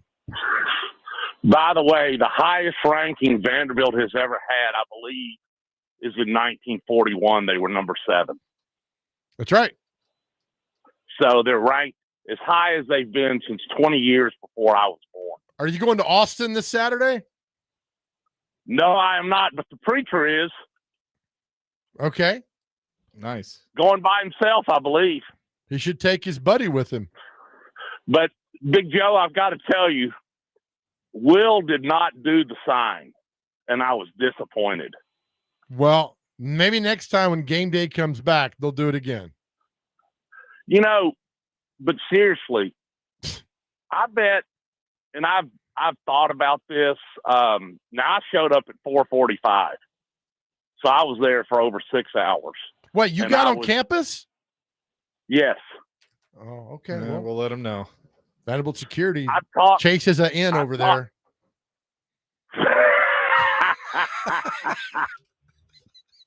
Well, Clay, we got to run. All right. Talk to you tomorrow. We'll see you, buddy. We're late. John McClain next. Chasing Big Joe, 102.5 The Game.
Hour number 3, Chasing Big Joe, 102.5 The Game on this Monday. We say hello now to John McClain, who joins us from Houston. John, how you doing?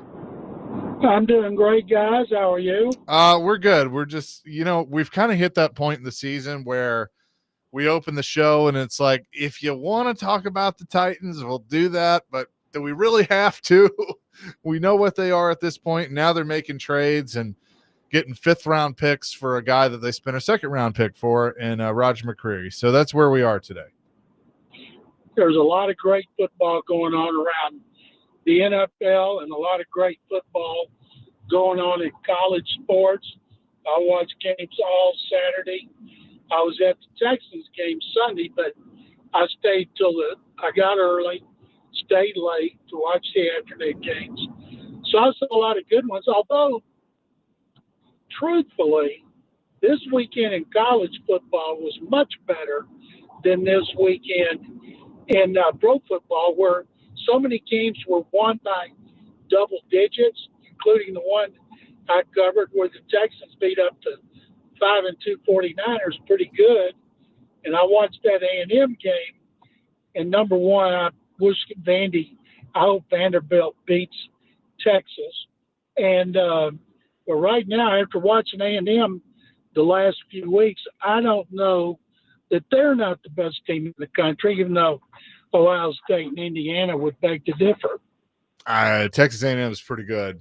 Mike Elko's done a really good job there, so I'm with you on that. Going back to your game, I was obviously watching some of the early games and then the Titans, but that one really surprised me because the way San Francisco's played and the way Houston's played, I did not see that one coming. And also Houston had some key players out of the lineup. Well, so did the 49ers, and I picked the 49ers to win by 3 because what I had seen from the Texans at Seattle on Monday Night Football, where they lost by 8, not the defense, but the offense, particularly the offensive line, was terrible. And C.J. Stroud was bad. Well, in this game, the offensive line played its best game of the season. Stroud completed 79%, had 2 touchdowns, averaged 8.2 yards per completion, and he was magnificent. Had 1 interception that was thrown on the last play of the first half when a receiver made the wrong route, ran the wrong route. But I don't know. The smart guys in Vegas had the Texans favored by 1.5. And I told my wife if we were betting, I would bet 10 grand on the 49ers. And she said, well, you're never right. So we're not. And boy, I'm glad we didn't. I'm glad you didn't either. John McClain is with us. When you look at the Titans roster, I'm going to assume we agree that Jeffrey Simmons is the one that stands out as being a player that would have the most value at the trade deadline. But they're saying that he's not on the block. They're not going to trade him, and obviously not Cam Ward. I just feel like that's bad business because Simmons is not going to – he's good, obviously, but by the time this team gets good again, I think he's going to be on the backside of his career. Why not capitalize on getting something for him right now? Well, just because they say they're not doesn't mean they won't. I mean, teams lie all the time. What if somebody calls them up and gives them an offer they can't refuse? Of course they would trade Simmons. The idea is you don't tell people you're going to trade them, then you get the offers are not as impressive. The key is to get 2 teams who think they're going to the Super Bowl or the playoffs who need a defensive tackle and get them bidding against each other. That's the smart way to do it. I don't know that that's what they're doing, but that would be the smart way because he's not going to serve them any purpose, I can't imagine, in 3 years. And if you trade him now, instead of like in 2 years, you're going to get more. John, Mike Tomlin was complaining a few weeks ago how the Browns traded Joe Flacco within the division. What if, and I like playing hypotheticals, what if the Texans made an offer to the Titans that was so good for Jeffrey Simmons, they could not turn that down? Could you see that happening? Well, I think anybody makes you an offer that's too good to turn down, you'd be crazy to worry about who it is. You can't worry about other teams. You got to worry about your team and what's best for your team. and you got to have the confidence in your ability to trade and not worry about can it come back and haunt you and what the fans and media would think about it. Exactly. John, you've covered football for a long time. Can you recall what is the worst Oilers football team you ever covered? Because I think we might have that beat up here in Nashville right now. Let's see. Before I got there, they were 1-13 2 years in a row. They were the worst team in football, back-to-back seasons, and they traded their top picks, who ended up like Too Tall Jones goes to the Cowboys with one of their picks. And of the teams that I covered, I think I told you last week, they went 5 years in a row without winning more than 5 games. 2, 3, 4, 5, and 6, and that was a bad 5-year period. Fortunately, I was younger then, and otherwise it would have killed me. And the only thing fun was the draft, and they were real good at drafting at that point. So those were the worst teams. The ones that were the worst of all, the ones that needed a quarterback, and because until you get your quarterback, it's hopeless. Then once you get a quarterback, you got to have a coach, and they got the most: the coach, the quarterback, and the general manager. Those three have to be they have to be together on the same page, and then you build around them. You know, John, we talk about how desirable would it be for a player to come to Nashville, and play for the Titans. But you just mentioned that right there. I mean, you now got a quarterback who's going through the fire. You got some really good young receivers. I mean, there are some foundational pieces here. If you get the right coach to come in here, look, I know there's only 32 head coaching jobs in the world, but I think this could be a desirable job because you've got some pieces, have you just alluded to, that are here that you can work for and work with. A lot of guys who have multiple offers are looking for number one, will they spend money? Yeah, they spend money. Do they have a quarterback? Yes, they have. We believe they have a quarterback. And do you have a general manager you can work with and you think you can be on the same page with? In this case, you got to be on same page with the GM and then Brinker as well. So, and the fact it's Nashville, everybody loves Nashville. It's not hard to get a wife and kids to want to come to Nashville. And so there's a lot of things working in their favor. I haven't looked to see, but will they have a lot of salary cap room available when the new league year begins in March? I believe so. I'm pulling that up right now. But I think they're pretty good in that sense. Well, that's good for getting free agents. The last season, this past off season, one of the reasons Mike Vrabel wanted that job is he liked Drake May as the quarterback. He knew the crafts, and so he took it because they had the most money to spend compared to any team in the league. According to Over the Cap, they would have almost 113 million. Woo! Ooh, that's a lot of free agents. Yep. So, and look, I mean, they could have more because you could have some cuts that, your dead cap wouldn't be too much. So they could certainly look at doing some of those things. We will have more with John McClain coming up next. Chasing Big Joe, 102.5 The Game.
Chasing Big Joe, 102.5 The Game on this Monday, continuing our conversation with John McClain down there in Houston. John, I don't know if you saw the report over the weekend Diana Rossini had that, and I think this is a little bit of Jimmy Sexton doing his job, but that Steve Sarkisian would be interested in NFL jobs, including the Tennessee Titans. I think he's got a good deal there at Texas, but could Sark work in the NFL? I did see that. And as I mentioned, the Titans. And then, of course, Sexton comes out and trashes it like crazy. And then Sarkisian afterwards, he's had two raises, two extensions already. He's not going to get another one based on his play calling and how all the people are howling at Austin that he needs to give it up, especially in the red zone. I do not see him returning to the NFL. I just think, yeah, I think that's an agent doing agent things, and then he'll deny. Yesterday, the ending of the Jets and Bengals game. I mean, how heartbroken do Cincinnati fans need to be today, and Titans fans, because the guy that broke up that play at the end was yet again somebody they traded for nothing. Well, first of all, I saw what Justin Fields said after the game, after his owner ripped him last week at the league meetings. And then he said it was the darkest period of his life. So I was happy to see him do that. I like Aaron Glenn. He finished his playing career with the Texans. He's a really good guy. So you knew the Jets weren't going to go unbeaten. I mean, they weren't going to go winless. And so they're going to win one sooner or later. Bengals are still terrible. It's a terrible way to lose a game like that you know you should have won. John, how did Mac Jones look yesterday down in Houston? I know he's going to be the hot quarterback coming to the offseason. You saw him up close and personal yesterday. Texans defense is real good, as the Titans know. And he only got sacked twice. He got knocked down 6 or 7 times. He was off target on a lot. And overall, you wouldn't think that he wasn't nearly as good as he has been in winning 5 games. The Texans shut down Christian McCaffrey. He had 25 yards, averaged 3.1 a carry, shut him down as a receiver too. But when the offense controls the ball for over 41 minutes, you're not going to get many opportunities, and they didn't.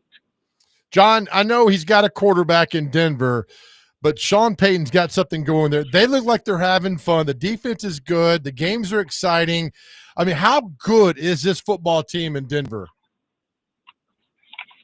They lead the league in sacks. Bo Nix has been tremendous. He and Drake May have run away from the crowd, the pack, of those quarterbacks who were so good last year. And they still got salary cap issues from Russell Wilson's contract, but their personnel department has been outstanding. They have guys they've drafted who've stepped up and developed, especially wide receiver. They got pass rushers, and Vance Joseph, their defensive coordinator, who used to coach with the Texans, he's doing an outstanding job.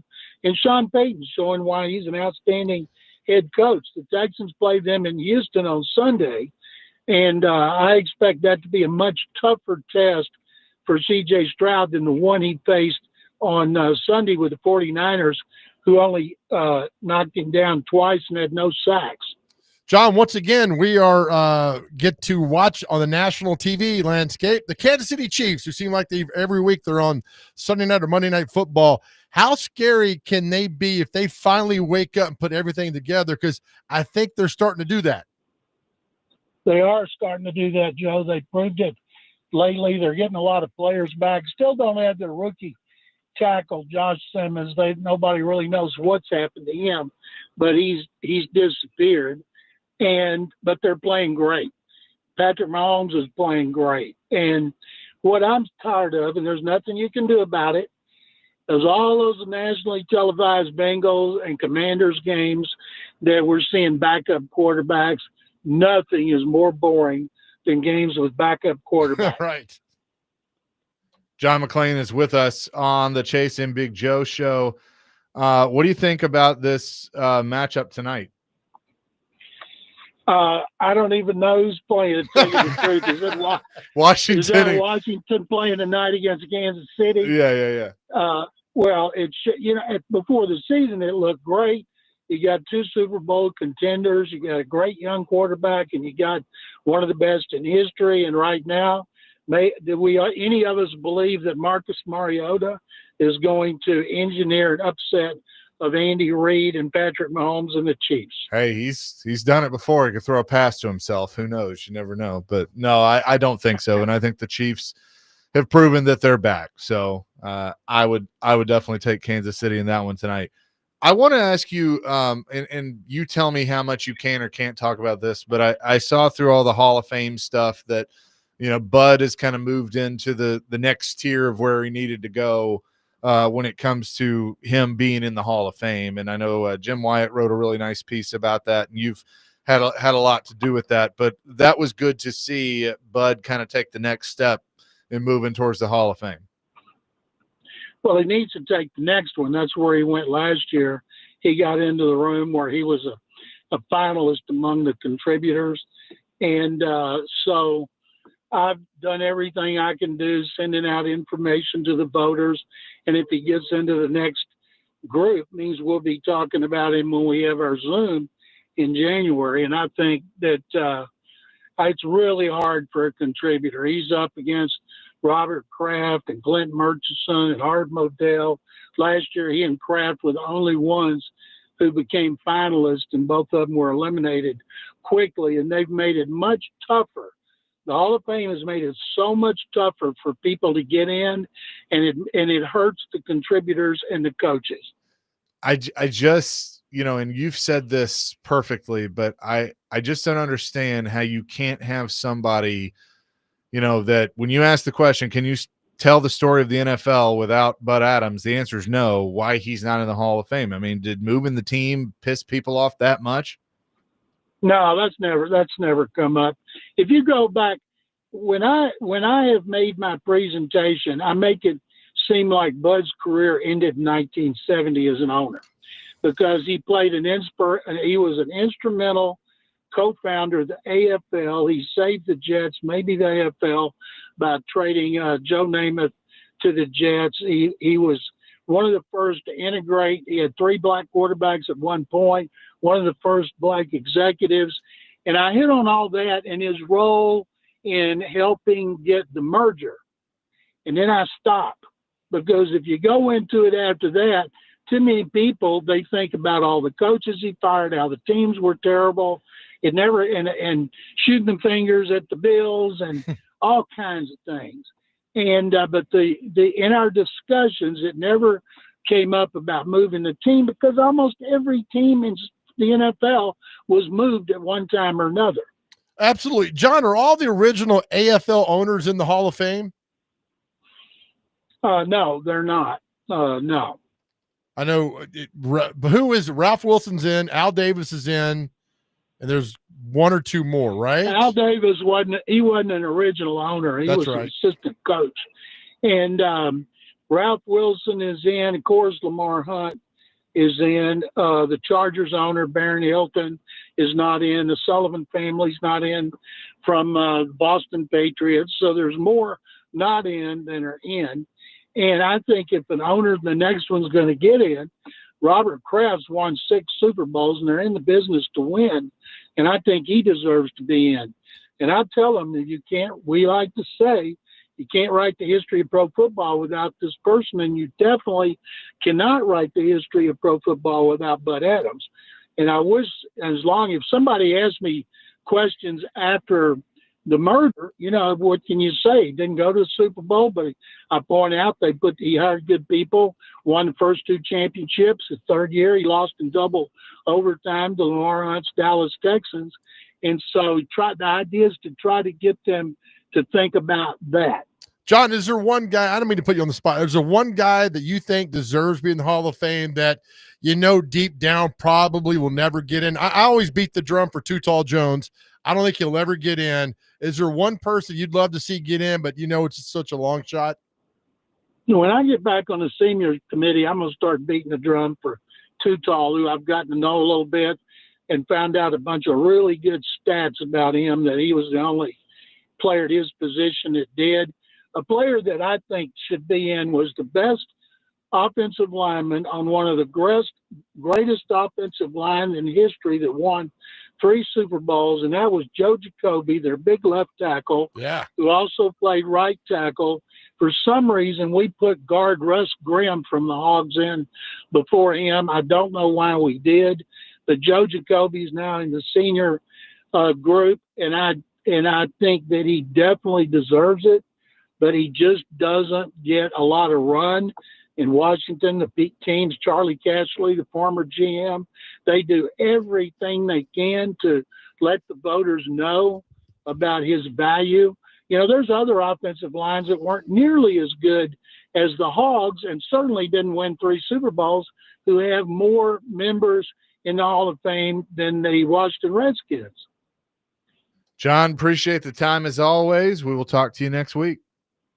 Guys, it's my pleasure. Thank you very much, as always. Yes, sir. John McClain joining us here on the program as he does every Monday at 2. We'll get back into the Titans and the Roger McCreary trade. More of that coming up next. Chasing Big Joe, 102.5 The Game.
This could be the final play of the quarter. They run it with Taylor again. JT to the outside. JT, 5, touchdown! Because I don't think you idiots know what the bleep you're doing. Ward now in trouble.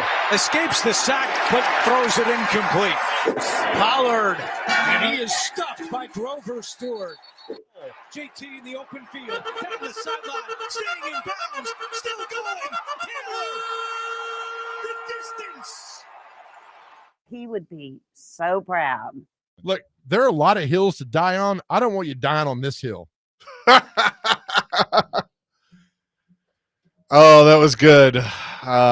You were well done, Dr. Crane. That was well done. Chasing Big Joe, 102.5 The Game on this Monday. A little insane in the brain. That's what the Titans make us do. One quick note from Pete Thamel. Arch Manning is in the concussion protocol and did not practice on Monday per Steve Sarkisian and his presser in Austin. So could Texas be without Arch Manning on Saturday? I hope not, because I think he's terrible, and I think Vandy could beat them with Arch. No telling what this backup quarterback could come in and do. Who? I don't even know who their backup is. No clue. No clue who it is. It's some guy named Colt Tex something. What's another good Texas? I mean, type Colt name? McCoy is just a good That's Texan a great name. I don't know. Clint's got a Clint in there. James, Turk. Turk Turk can get in there. I don't know. I just think that, well, now, I mean, that's a whole wrinkle for this game on Saturday between Vanderbilt and Texas. Matthew Caldwell. Okay. Matt Caldwell. Yeah, that's a good one. Yeah. Matt. Grew up on a Matt ranch. They 45 minutes got from a campus. freshman named Luke Dunham. That's a Texas name. Luke Dunham. I think Dr. Crane yesterday, I would love to see Pavia run a touchdown, run over Bevo, and then just pancake McConaughey. Because, he'll be there and be like, hi, boy, I just ran over me. There's another senior named Joe Tatum. That kind of works. Joe Tatum. Trey Owens. Where's Joe Tatum from? He's from down here. He's right? from Los Angeles. He's a Hollywood boy. He's like red light, green light, yellow light. Which one are you going to stop at? Probably the yellow light. But see, and you know where Matthew Caldwell's from? He's from Auburn, Alabama. Is he? I just shot Luke Dunham's from Austin, Texas. I just shot a movie in Alabama last year about floods. Are you Bill Clinton or are you Matthew McConaughey? It's both. Like Frank Caliendo was on the show one time. He did a great Bill Clinton joke impression. He's like, here's my Bill Clinton impression. He says, I am not here. It was perfect and like 4 words, and that was it. It was so good. But McConaughey's easy to impress. I mean, it's the impression there is easy because he did that red light, green light, yellow light rant. It's like, which one are you going to stop at? You're going to stop at the red light because you're told to. You shouldn't stop at that one. Just go right through that one. And I was like, this guy is insane. What is he smoking? He doesn't wear deodorant, by the way, because he does yoga so much, he naturally sweats out. That dude is on another plane. All right. Right? So speaking of being on another planet, the Tennessee Titans front office, they are because they traded Roger McCreary today, and they're getting supposedly a 5th round pick back. I don't know. It's like you go to the marketplace, you're bartering. What you got? What do you got for me? All right, Yeah. what if I give you the best 5th rounder?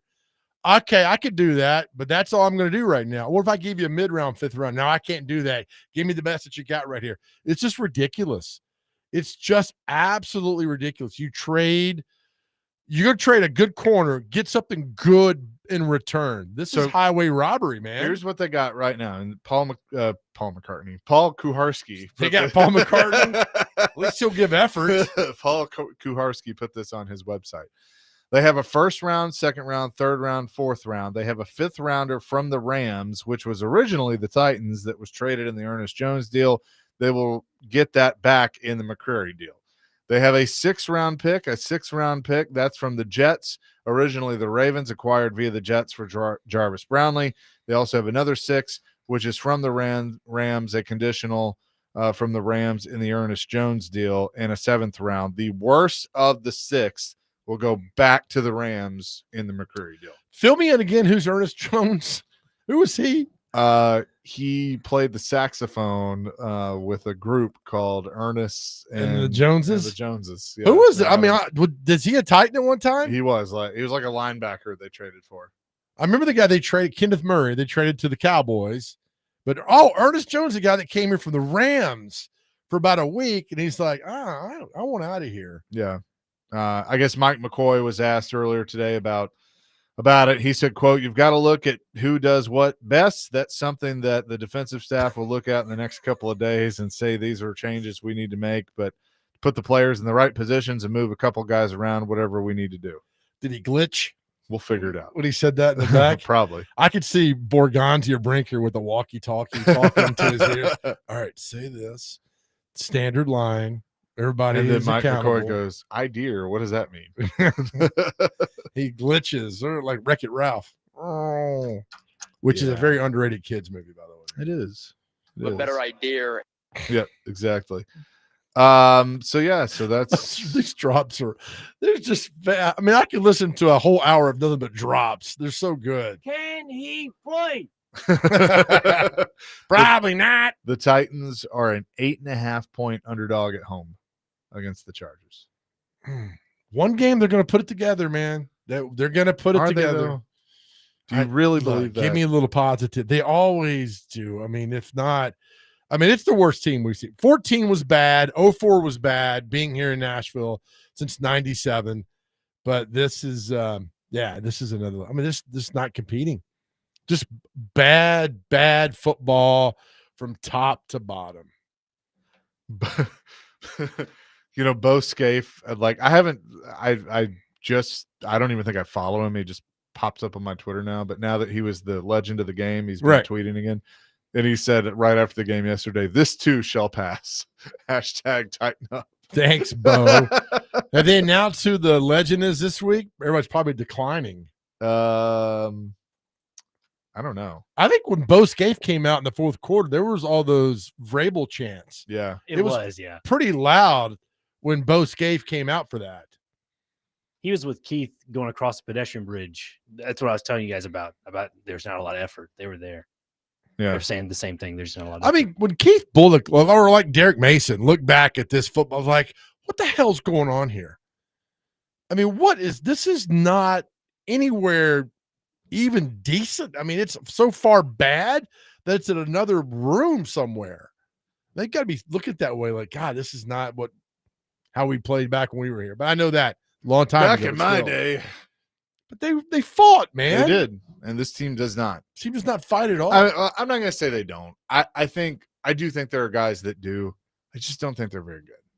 I mean, I think that's the difference. I think there are some that fight. I think coaching is inept. I think the front office has not put them in a position to succeed, and that all starts with the owner too. Well, who sings this song? We fight, we fight, we fight and fight, fight. The itchy and scratchy show. That's it now. Borganzi and Brinker, itchy and scratchy. By the end of the season, they're going to be trying to just beat each other up. Lemonade? Why, thank you. Oh, my God. Oh, yeah, when they made it nice. Yeah. Oh, shoot that. Byron says, if Big Joe is doing impressions, I always wanted to hear him do Peyton Manning doing the walking in Memphis. Oh, man. I said, man, are you a Christian child? She said, man, I am tonight. Walking in Memphis. Walking with my feet 2 feet off the bill. Look at my forehead. Like a plate game on top of my head. It's a 5-head. That's right. There you go. Now you got me. I'm going to find that song by Mark Cohn. Walking in Memphis. Ah, no, yeah. There it is. Well done. Take it, Peyton. Get off my blue. Oh, it's instrumental version? Oh, man. You missed it. Land of the Delta Blues, man. That's where my daddy's from, down in Mississippi. I got to find the words. Now I'm nervous, man. I can do that. That was good. Oh, my gosh. Whew, look, we've had fun today. Look, we got your mind off this terrible football team. Got you fired up. How many times this week, and now the first time I saw it, I actually laughed at it, are you going to see, man, crime in this neighborhood is terrible, and it's a busted out window. I had Titans tickets on my dash, and somebody put 4 more. Oh yeah, I had 2 Titan tickets that broke in and left me 4. I don't know, man. But that Arch Manning news, that's kind of a big deal. Something to pay attention to. Yep. Faux show. Coming up next, we'll tell you what day it is. The celebrity birthdays. It's Chasing Big Joe, 102.5 The Game.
Chasing Big Joe, 102.5, The Game on this Monday.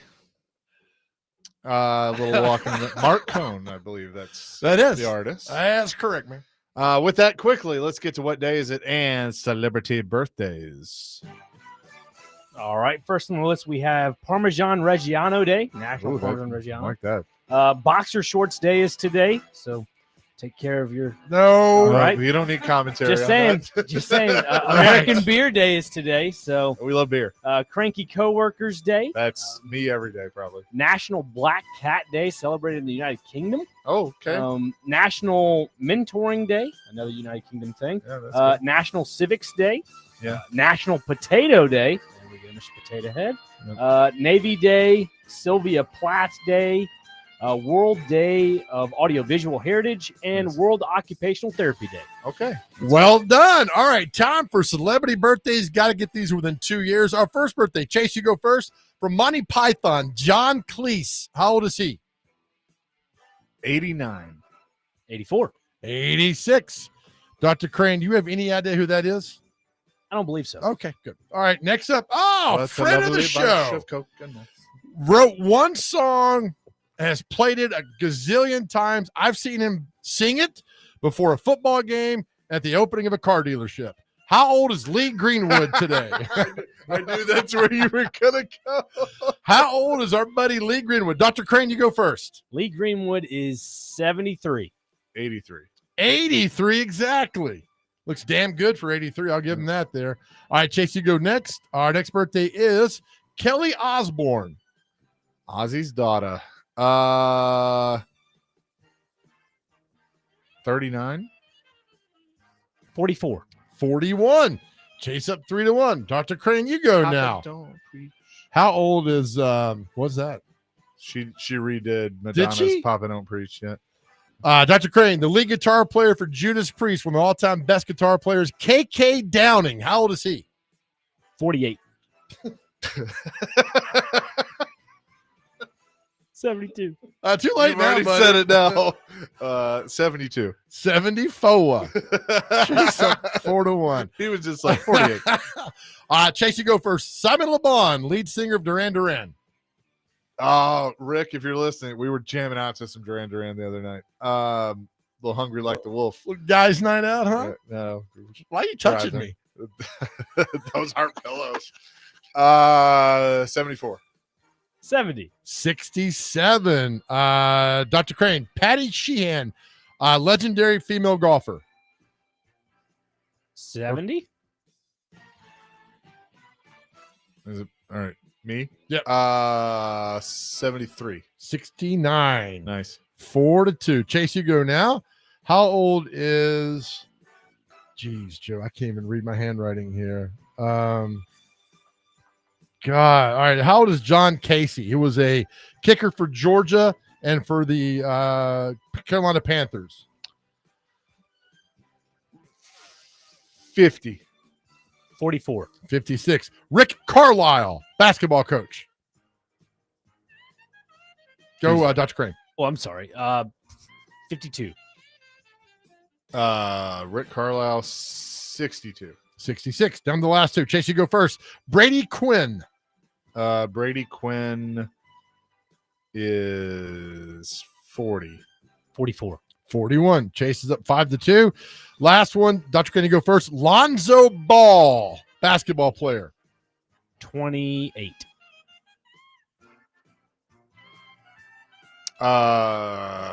27. 28, but not enough. Chase wins 5-4. He keeps his winning percentage about 90% right there. There you go, boys. All right. That is going to do it for us today. DVD is up in Kentucky. Coming up from Circa Sports there at the Mint at Kentucky Downs. As we close every show, to our guys out there, we tell you all the time, if you're struggling, please talk to somebody, open up. Look, we have the time change coming this weekend.